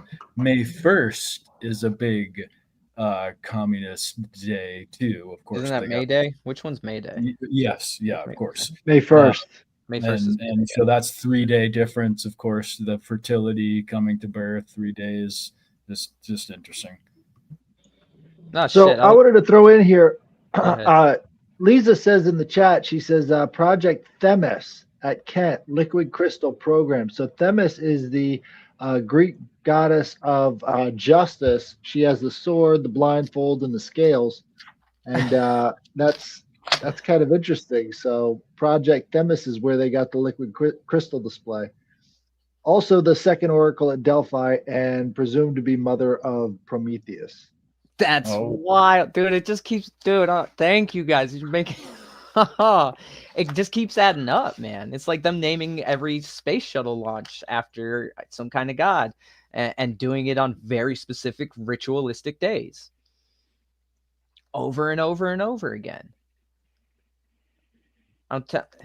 Crazy. Do any of you know who Michael Wan is? Yep. I've heard the name. The one-on-one podcast. No. That's a different guy. He's got a series. He's got a series on the 40th parallel with Ross Ben. That's absolutely fantastic. We had him on like 2 or 3 weeks ago, right, Headless? Or maybe a month ago. Yes, we I'm not did. sure. Yeah. I know maybe he dropped. Oh, okay. Somebody in the chat actually had him. All right. Well, I paid him to do my astrology reading the other day, Nice. and I gotta hit him up. I think a lot of this is going into some of his research on the synchronicities and everything. he even told me I need to go and not just do podcasts, but actually go out to Kent and talk about this in person to people. Yeah. Bring some dowsing rods. Bring some dowsing rods. So I might end up eventually down the road actually trying to do like a conference on this topic. So anybody who's got research that they're pulling up, DM me. I'm on Instagram, Awakened Lion. You can email me. I'll shoot you my email. Because I looked past the DARPA stuff. I looked past the LCD, the name of that project. I'd looked at that before, but I, for some reason, skipped over that Greek goddess name. I didn't even realize that. So even while I'm doing my research, I know I'm missing stuff. A lot of the 1960s research that was done, I think we mentioned this on another podcast, a lot of the 1960s research that a lot of the truth or conspiracy community focuses on is mainly like the Gamma K Ultra, the psychological aspect, the psilocybin, all that stuff. We tend to gravitate more towards that. I don't know if it's because it's readily available, we can find more information on it, but a lot of the aeronautics, the optics that are used now for intelligence and spy crafting and all that other stuff, especially medical, physiological, anything like that, is usually not talked about a lot. And so if Kent was being, I guess, used for optics or any kind of liquid crystallography or anything like that, that is significant because they probably had a grant for it. They had professors that had written for a grant and they were doing research for it. And they were not just, they were also probably co-authoring or doing collaborative work with other universities. That could help. What's the chances that there were any Nazi scientists hanging out at Kent State? I'm just going to throw that out there because we know they infiltrated all of our colleges.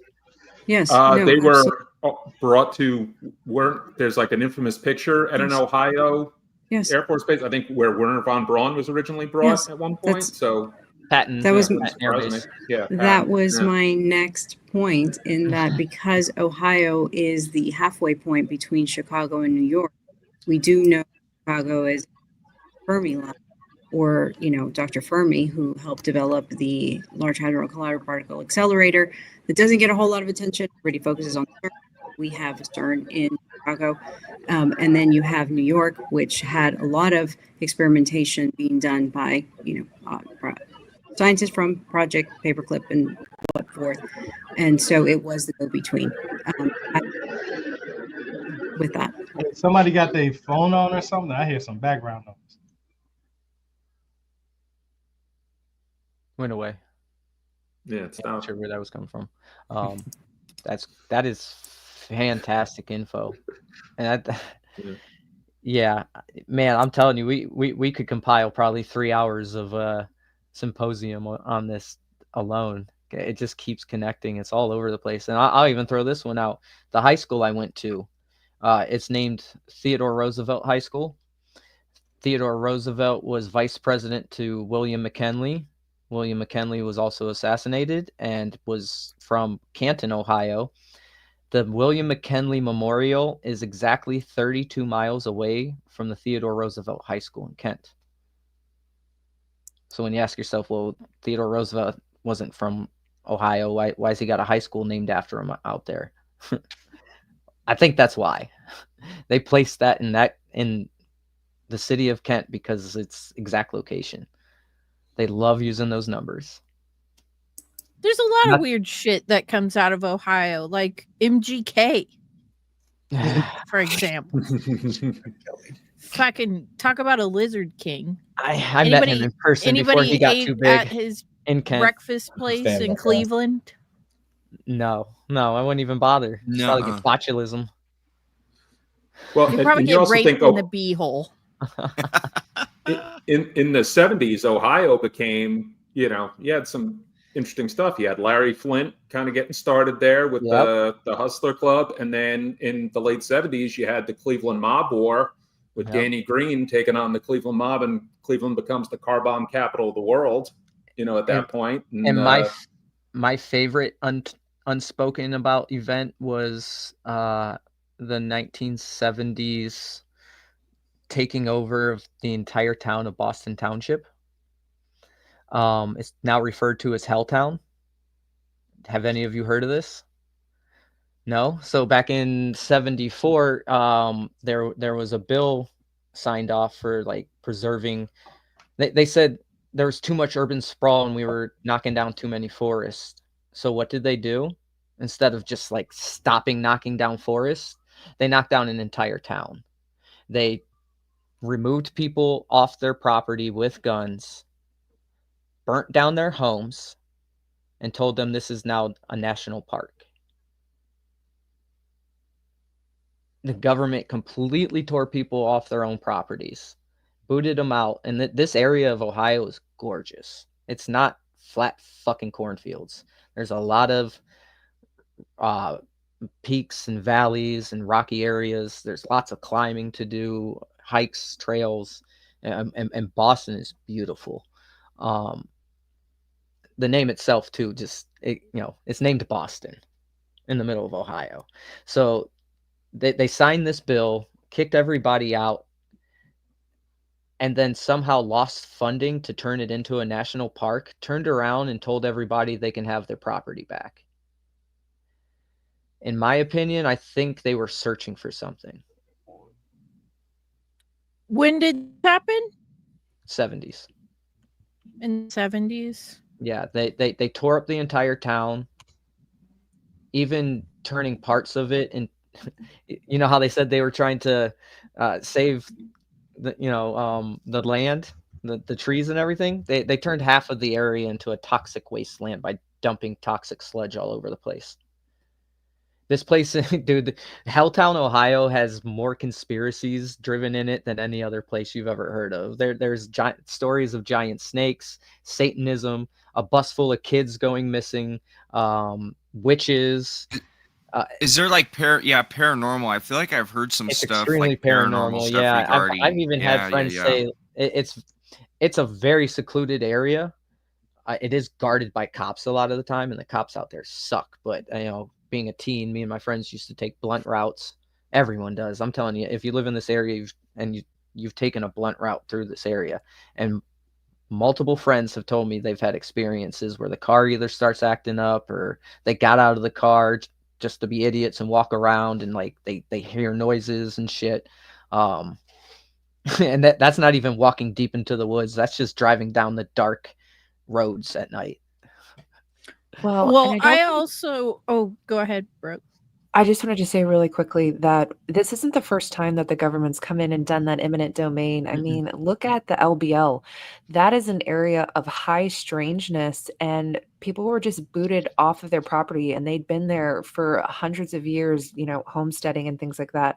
And you find that in these areas where there are paranormal things happening or potentially cryptid things, that the government is coming in under the guise of eminent domain and kicking people out. It's an interesting correlation. And this area was actually, there's a fantastic YouTuber, and I'm sorry, I'm going to forget his name. It's History something. He goes to different places talking about the history in the area, and he does a beautiful job telling the story of the witch from the 1800s and this like prominent man from the area who was trying to use the witch to get secrets about everyone in town so he could steal the land. So then he does, like, the way he tells the story, it literally mirrors what happened in the 70s, how everyone's land was taken, even to the point where the prominent man from the 1800s died of a heart attack, just like the guy, one of the main people who was involved with taking the properties away from everyone in the 70s. It's a crazy story. If you guys just go on YouTube in your free time and type in Helltown Witch story, it should pop up. He's an old white guy with beard and glasses. Great 10-minute video. Here's I got a crazy kind of like connection. Well, not connection, but like Helltown. So I was saying to Nick earlier, I said, it's kind of interesting. He invited me on this, and I read a book that I reviewed about Kent State called 67 Shots. I also did a book called Helltown, about Provincetown, Massachusetts. That was the nickname it was given, where there was a serial killer in the 70s.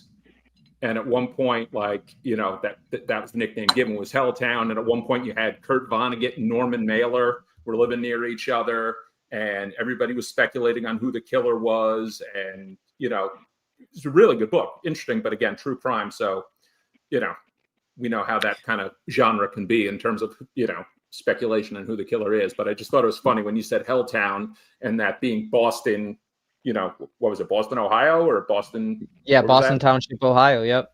Yeah, In and the then the other Cuyahoga one's Valley. Provincetown, Massachusetts. Yeah, it's crazy, you know. There's actually a story of a serial killer. You guys may or may not be familiar with it, but it was called the Cleveland Torso Murderer.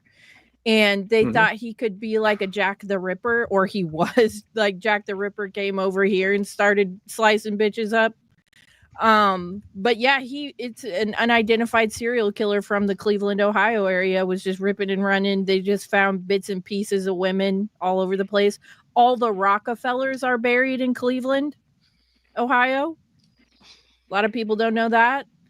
And you know, I grew up on Lake Erie, and I will tell you, it's a fucking creepy place to grow up. There's a lot of UFO activity. There's a lot of like weird things that come in and out of the lake. A lot of weird things have been seen. It's kind of like got a haunted vibe about it. So yeah, I mean, all this stuff checks out. Serial killers, Rockefellers, people getting their shit taken away, people's heads getting blown off at school. MGK, welcome to Ohio.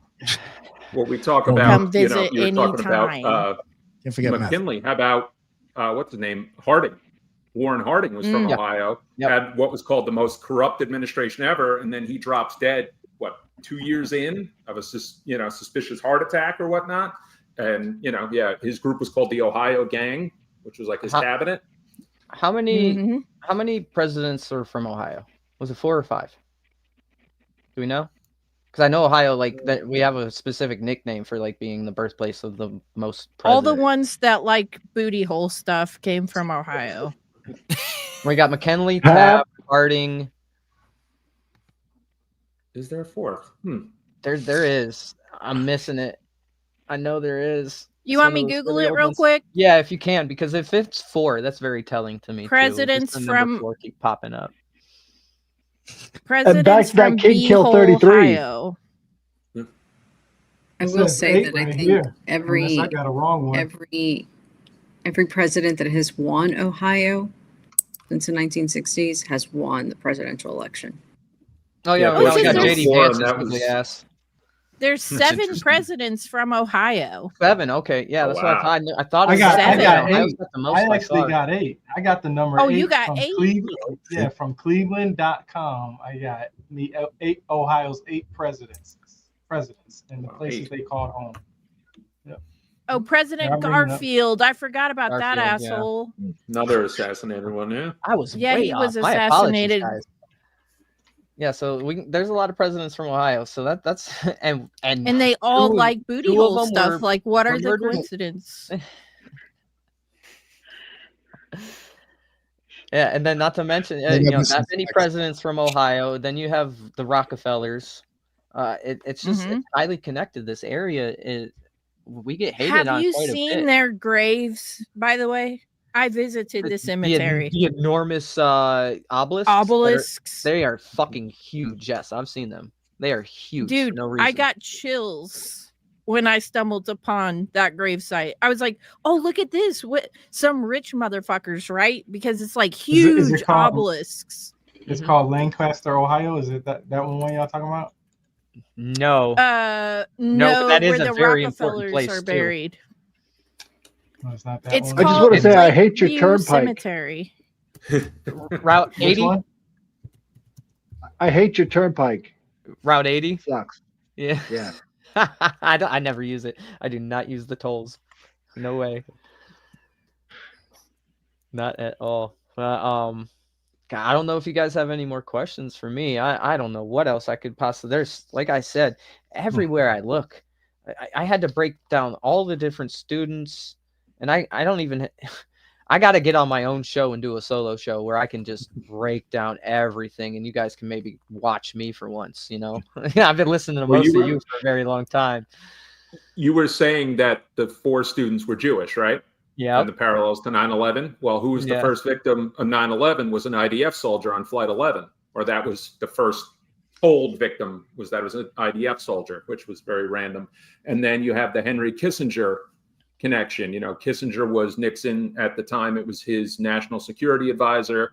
And then 9/11, they want to bring him in on the first blue ribbon commission. And, you know, of course, his connections representing the Saudis meant he got quickly kicked off. And, you know, there's, a lot of parallels, you know, and then we're talking the Rockefellers. I was told, something I had read about the towers where Tower 1 was supposed to be Nelson and the other one was named David, like they were named after the kids. Initially, that was their nickname, were the towers, north and south, I think at one point. Wild. Yeah. That's wild. I did not know that. That's I great guess my callback, last, yeah. if I had, who knows, I may never have the opportunity to sit in front of this many amazing podcasters again. So this is one last little bit of random information I have for the night. It's pertaining to Akron and Judith Resnick. Just to let you guys know, the high school she went to was called the Firestone Falcons. Put them together with the event that she supposedly passed away in. And not to mention, real quick, LeBron James, Steph Curry, and Judith Resnick were all born in the same hospital. Oh, were they? Yes. Steph Curry and LeBron James were both born in the same hospital. And then, of course, I had to throw in Judith Resnick. But I'm sorry. Go ahead, Julia. Oh, I was just going to say, have you seen the videos of people who walk up to her? Oh, yeah. They're like, oh, we heard that you died in a fiery crash. Oh, yeah. And she's just like, oh, fuck you. And she just walks away. Yeah. We know it's her. I mean, I grew up looking at her picture. Like, that's one of those things about, because I don't know if any of you know this, but if you're from Ohio and you actually like this state, you're kind of like an asshole about it sometimes. Like, we're the best, it's Ohio versus the world. So, like, even my son, when he learns about history and it has anything to do with Ohio, he's fucking all for it. So I think it's just bred into us, it's the energy of the state. But, just when growing up, knowing that, oh, wow, this is a really important person, because I was a kid, I didn't know it was fake until, the past 10 years. That was one of those things I always thought about, like this astronaut being from right down the road. It was a really cool fact to know about as a kid, but now it's even if you cooler. ever meet a Browns fan, you'll realize the disillusionment of someone from fucking Ohio. Yeah, that's true. It's like, are you serious? We used to be real good life right now. We can be good again. Look, you're day. one of them. Oh God, get me off of this podcast. I can't do it. No, I'm done with sports. I play fantasy football with my friends just for the chance to win money. And my sports team is called the Cleveland Steamers, so that's how much I really like the Cleveland Steamers. That's where the butthole stuff comes from. The Cleveland Steamers. It dates way further back than the Cleveland Steamers. All right, I'm unraveling the podcast here, though. So I don't know if you guys got any more questions, any more thoughts, anything else to add. This has been amazing. Lisa, is it up there? One of the other Occult Reject podcasters? Yes, that's me. Amazing extra research you threw in there tonight for us. I'm so happy you did not bow out. That was fantastic. I can't wait to start digging into the DARPA stuff now. I got more rabbit holes to go through. Yeah, definitely look into the Weather Underground stuff. That angle also may provide amount of fruit. Yeah, I'm telling you, we gotta get enough information put together to have a whole weekend symposium on this one fucking subject, which would get really tiresome and boring. But get enough good podcasters in the room, we could have a lot of fun with that. Yeah, I think the bombing. Mouse? What is this? I don't know. Yeah, this is me. I'm on Google Earth. Every time somebody says something, I like to research and Google what they're saying. And this is actually in Lake Ohio, or Lake, what is it called? Brag out real quick. It's called, the Wade Memorial at Lakeview Cemetery. And when you click on here, where's this at? This is where the Rockefellers are buried. Oh, okay, okay. Yeah, look at that. Okay. Yeah, look at shit. Like Greek or Mycenaean or something like that. Yeah, that's wild. Jesus. I could spend days breaking that down. Canaanite Phoenician. Yeah. Canaanite Yeah. Phoenician. I guess Nick, you being the guy who lived a lot of this, knowing all the rituals and stuff, what do you have to say Can you about tell anything I who's the presented to sailing? you today? Like, I got to get your opinion on this, brother. Like, am I on track? Is this really the type of shit these people are doing, or am I hallucinating? Am I crazy, and do I need to be thrown behind bars? All of 'Cause the that's what- above. Yeah, right. Yeah, right. No, I definitely think when you guys were talking about it earlier, the whole thing with I was even trying to say, if it's not, it doesn't necessarily have to be real because of the way technology is today and the way people are meant to feel for people that they never even meant and never would meet. You're gonna get people reacting probably. You know what I'm saying? Like you'll get tons of reactions off of something that's completely fake, regardless. You know what I'm saying? So Yeah. I guess what I'm getting at is, let's say you killed 4 people, but nobody knew about it. But if you didn't kill 4 people, but you had millions triggered over it, that might actually be a little bit more, worth it. Well, sorry, Nick. Yeah, zoom in on that. Jesus Christ.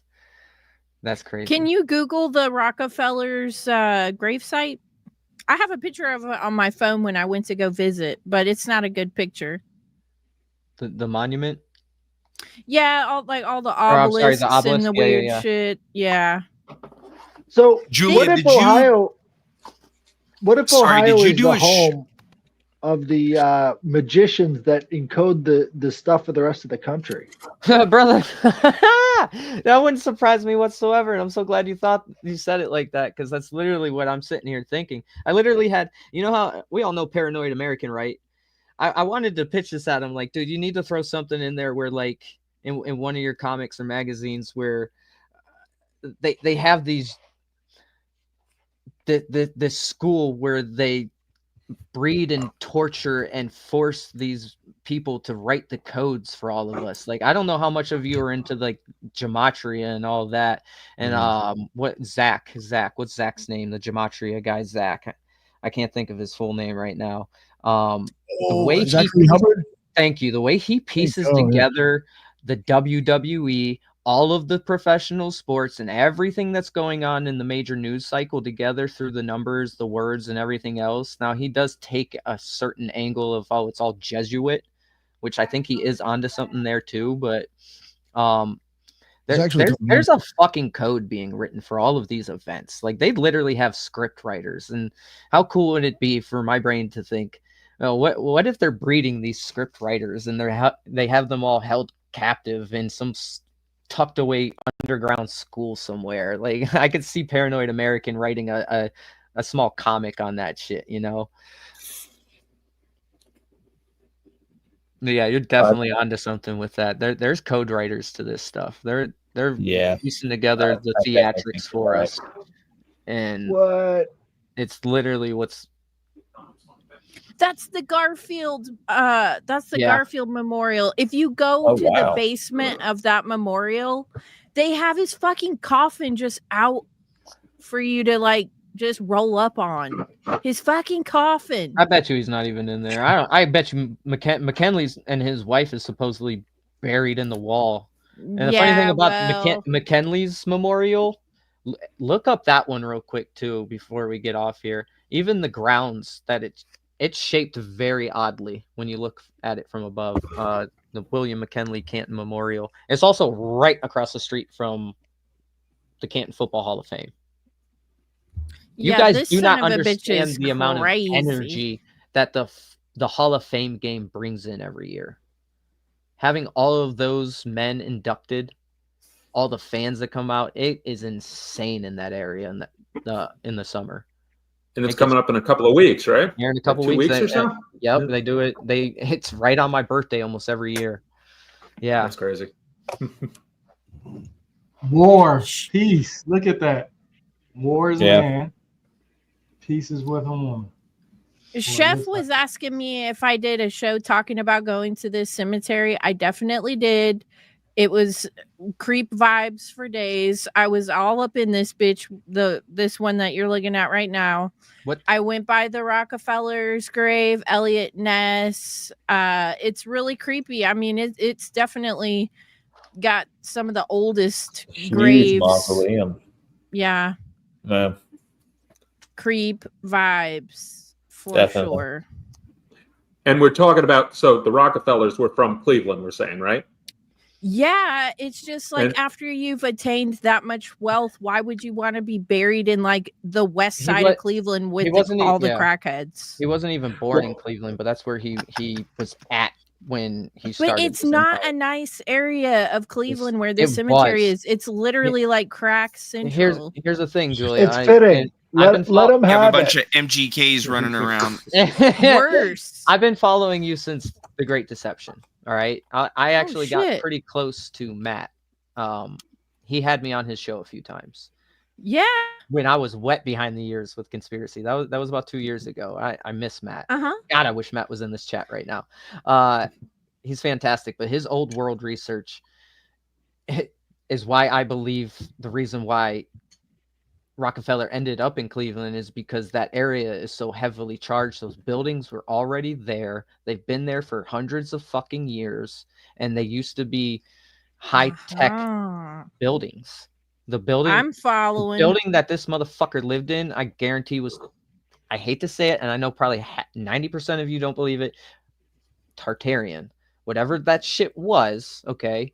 I don't know if the whole Tartarian Empire thing is a CIA operation to confuse us all or not, but the fact that these buildings still stand today and they have obvious evidence of being more than just a building is reason for me to believe that a lot of this land, and I don't know if any of you know about Ross Ben's research on the 40th parallel in Philadelphia and the artwork that he looked into, and the research he did on the mounds themselves. Okay, getting back into Kent and all the mounds being in Kent as well. They're not just down in Cincinnati, Dayton, and Kentucky. They're fucking all over the place, and you don't even know when you're standing on one because we've already built civilization on top of them.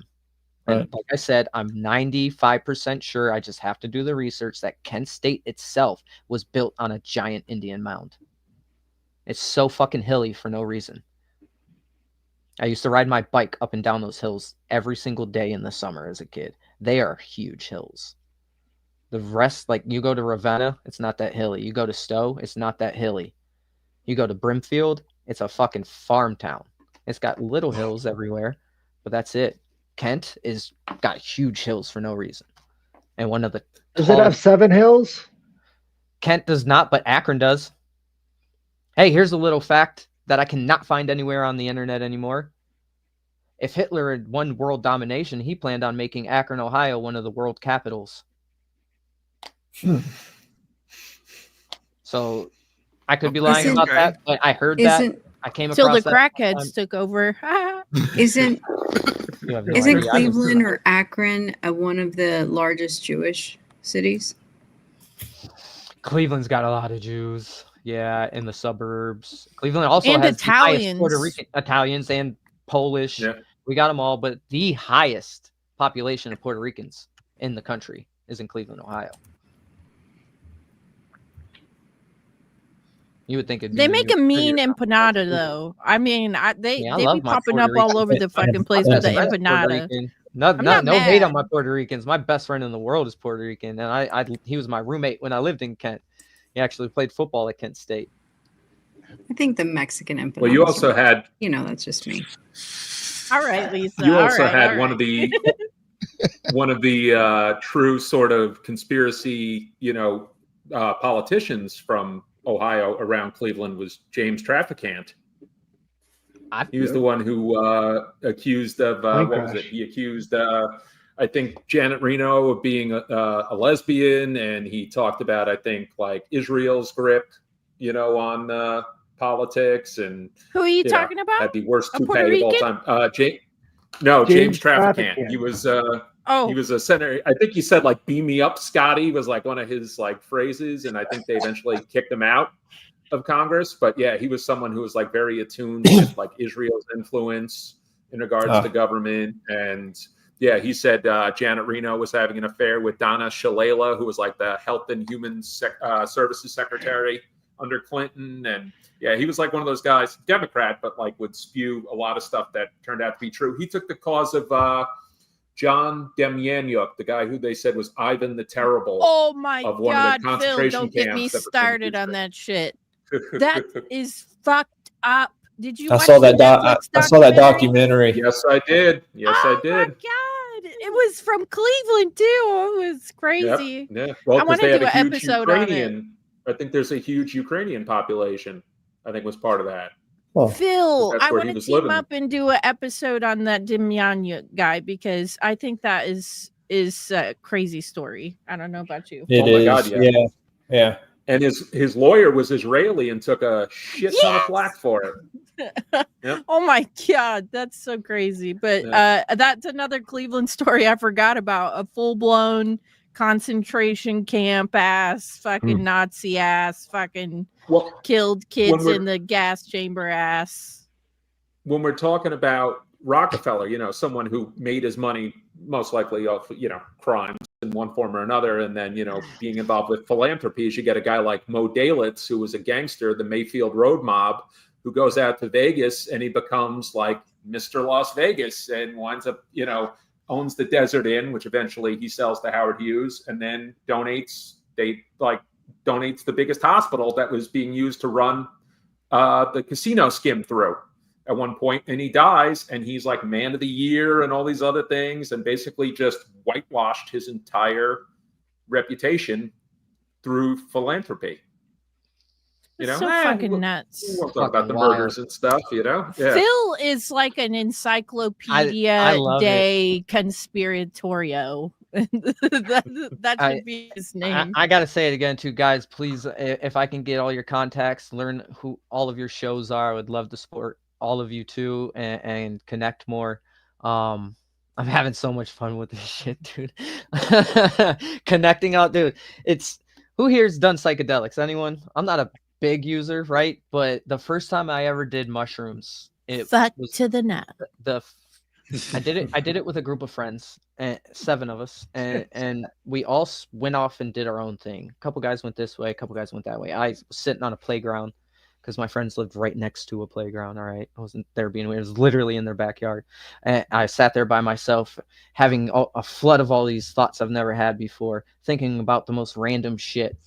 And I was sitting there for about 20, 30 minutes. And then I decided to get up and walk back to my friend's house to the front door. And then I looked to my left, and the 2 guys who walked this way started to come back. And the other guy, we all came back to the house at the exact same time. And all of our different thoughts were completely different, but they all connected. And it blew my fucking mind how our conversation people were having in different parts of the town all came together at once. Yeah, dude. You connect through the mycelium. Absolutely. And it just it's what I've been doing every day since, just connecting dots that I come across, and it's so much fun for me. And I honestly feel like God's speaking to us a little bit more than we want to realize. And even though I look at things like numerology and astrology, I'm a big believer that those are God's tools, and if you're using them correctly, especially if you're using it to kind of fight on his side, you can use it for good. It's all about intention. Correct. Yeah, man. It's all about intent. They're using it against us on a daily basis, and we've got to do something to fight back. There's so many fucking, look at the group I'm sitting in front of right now. And all of you know people. And all of those people know people. Before I got on here, I was on a 2.5-hour podcast with NDS. I had them on yesterday, man. Shouts out I know. to boys. I follow. They're one of the few people I pay for the Patreon. No offense, guys. I'm a poor person, but they put out so many shows throughout the day that I can listen to at work. Plus, they have a lot of you guys on too. It's great. Yeah. But the energy's changing, guys.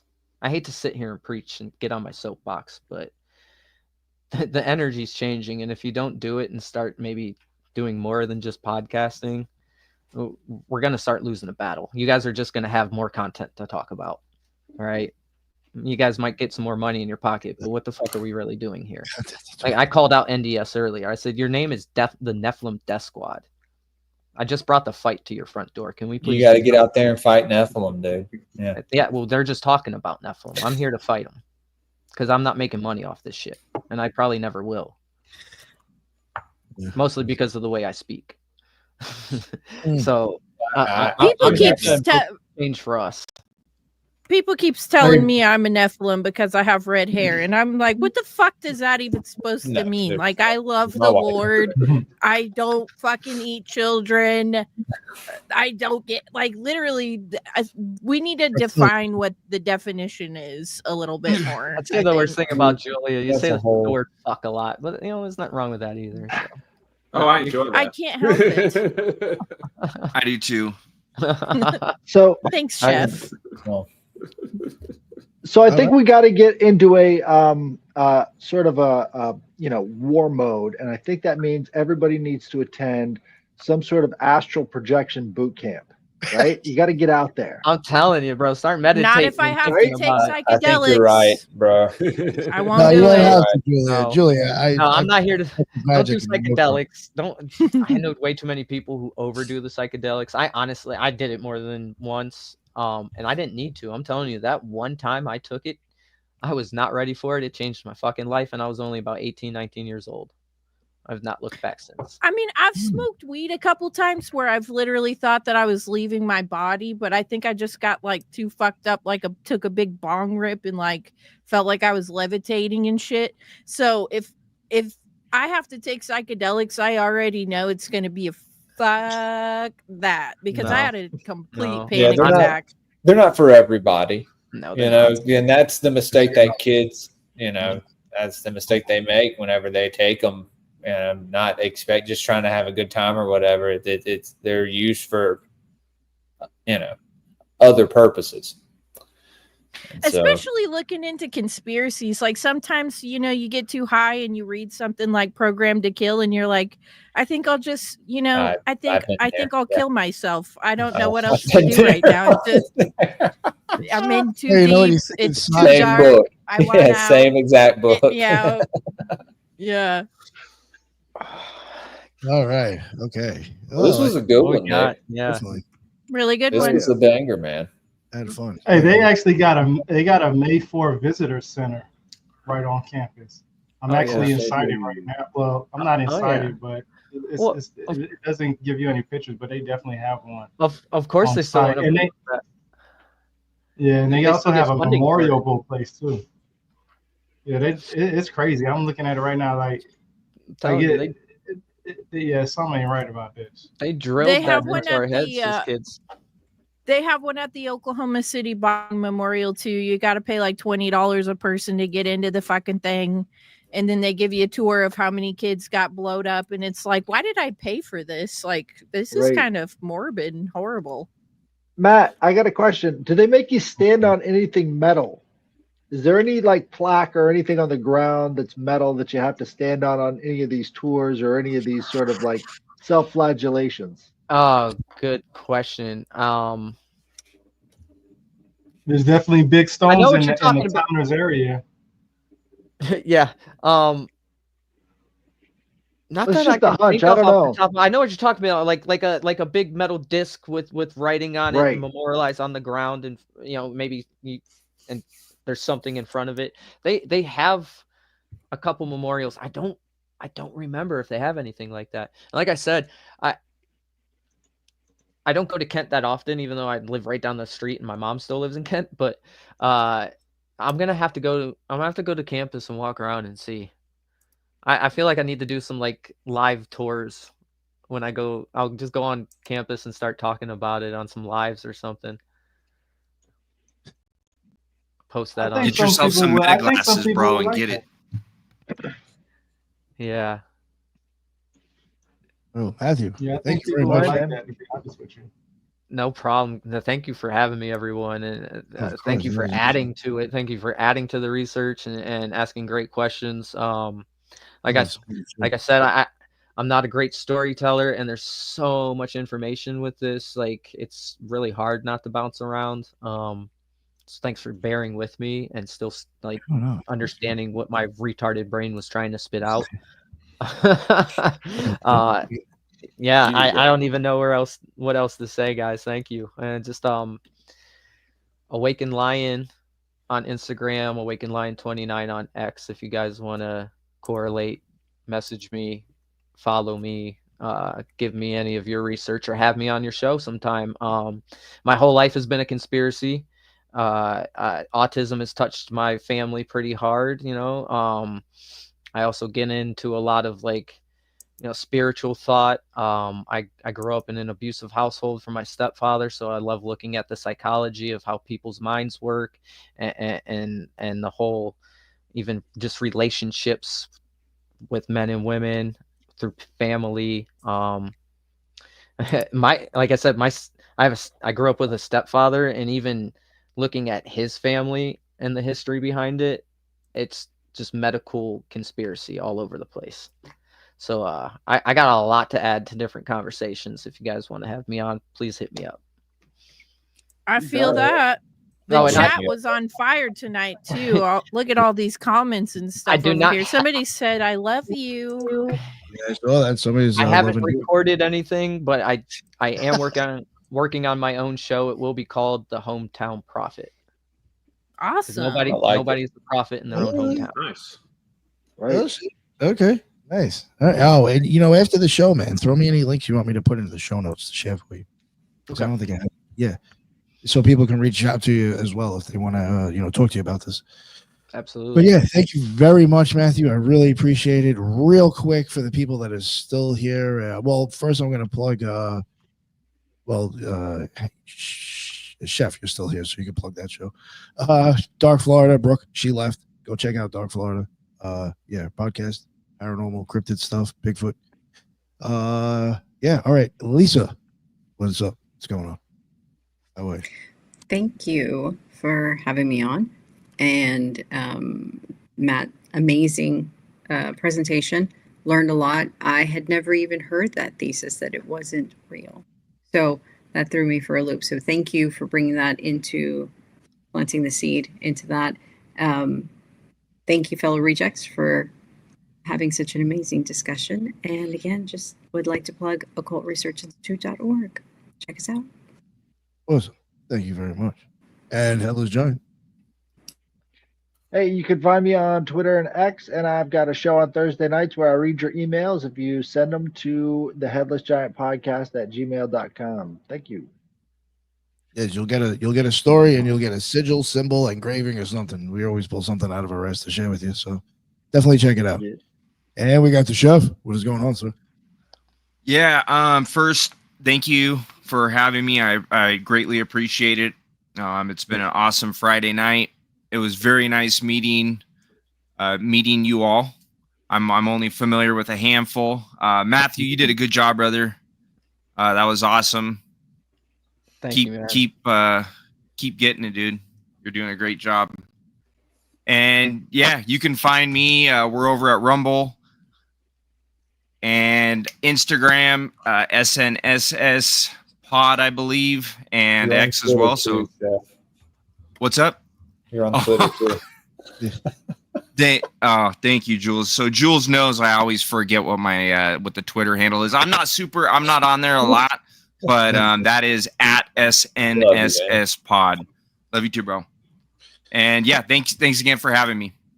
Oh, no, thank you. Appreciate it. I had a blast. Thank you. Yeah. And Julia, what is going on? I love doing these shows because I feel like it's just hanging out with my besties. Always meet new people. Phil, I've been wanting to meet you for a while now. Obviously, everybody else. Matthew, great to meet you. I think I have done a couple of shows with a few of you before, but Chef, it was great to meet you. And Hank, Cosmic Peach Podcast, wherever you listen to podcasts, if you want to work with me, get in touch with me through my email. It's ghost.peach@outlook.com. Don't send me a message on Instagram. I don't check that bitch. Please send me an email. Thanks for having me. Matthew, it was a great show. Loved it. Very entertaining. Thanks you again. No problem. Hell yeah. Thank you very much, Julia. Always appreciate you joining us. And we got Phil. What is going on, Phil? Oh, yeah. It was great couple hours, and I enjoyed it. I said it just worked out. I mean, book that, a topic that I, read and reviewed a book on, and it was a lot of fun. Vic Foster on Twitter. I do post some of the book reviews. Well, any ones that they post. And every now and then I get to review a good conspiracy or occult related, hopefully I'll get to post my Occult Elvis review soon, and which I got introduced because of one of your guests, Nick. And, it's always a lot of fun talking about conspiracies and other fun topics like this. Oh, thank you for coming on, man. Always appreciate whatever you have to bring to the show, because we always got something going on in that videos to add. And we got Tyrone. What is going on, sir? Hey, good presentation, Matthew. That was good. I learned something new today. So, it was great learning that stuff. Everything that you want to find on me, just go to rebirthoftheword.com and you'll catch everything that I'm on there. Thanks again, Nick. Of course. No, thank you for coming on, my man. And Jules? Man, this was another great show. I always appreciate you inviting me. Get to meet new people. Got to get you on, Matthew. I think it'd be fun. Guys, Greypilled Pod on Twitter, Rumble, YouTube, Spotify, Apple Podcasts. You go follow me over there. Go over to Patreon, patreon.com/Greypilled Podcast, doing an esoteric book review in the morning. It's Patreon only. Probably think we're reading Occult and Anatomy of Man. So, and then we're doing Twin Peaks watch party tomorrow, most definitely. Oh, hell yeah. So, I have yet to watch that ever. And there's so many goddamn podcasts talking about it. You guys talk about it. This is my third time watching it, and I'm watching it with my audience, and now they're all obsessed with all the stuff in it too. Shout out Isaac Wiseup though, for kind of getting me on it at first. Yeah. And I got him coming on later this month to talk about it. Oh, nice. So that's going to be a banger. Yeah. Everybody go check out the episode with NDS from yesterday. And all the episodes we've done. I think this is my third Occult Rejects episode this week. So, yeah, man. Yeah. So shouts out to the Occult Rejects. Y'all go follow them. And, yeah, another great show. I appreciate it. No, thank you, man. I always appreciate you coming on. I normally try to bug you to get you to come on. So thank you. Man, I'm always down, dude. If I'm free, not Well, normally it's timing. If the kids are working, then it's only the timing is off. And I guess Ethan Indigo, I don't know if he's still here or not, but I'll plug his stuff. Go check out his books. He definitely's got a plethora of books. He's got a bunch of stuff. Yeah, we got a bunch I'm actually going to buy his book, bro, and I'm actually getting his book from Amazon. I'm going to go read them when I get them. When they come in. Nice. Yeah, so go check out his stuff, and he is on Twitter as well, and he's rather active on there. So and he's contributed to the Occult Research Institute.org as well. Yes, he has. He's actually been one of the more consistent ones. He's making me look bad. Thank you, Ethan. Yeah, and thank you everybody in the chat. That is what's up. There's a lot of people. One more thing, Nick, because Jules just reminded me. I also did a show with NDS today on the primary water and the kidnapping of Joe Gilberti and his efforts to bring primary water to the entire world. Like I said earlier, that story is 10 times fucking bigger than this. So if anybody wants to check that out, it's out for free. They had to pull it off of YouTube. It should be back on there because we talked about alkaline water. I'm sorry. We said the word alkaline and they pulled us from YouTube instantly. Wow. Yeah. So we did it on the Labubu dolls, but it's still a good episode. I have to check that one out that y'all did. Please, it's not my story. I just, like I said, I asked God for purpose and he dropped this story in my lap, and I was literally the only person on the internet who found it and gave a shit about it. And now it's about possibly have its own documentary if NDS has anything to do with it. So be on the lookout for that. It's pretty wild. I didn't think it was as, when I first heard about it, I was like, okay. But then once I got like the full story, it's pretty wild. It's a very deep story. Thank you. And where was I at? Oh, I was thanking the chat. That's right. Sorry. Thank you everybody that was packed. It was from all channels too. I appreciate everybody saying stuff and commenting. That's why we go live.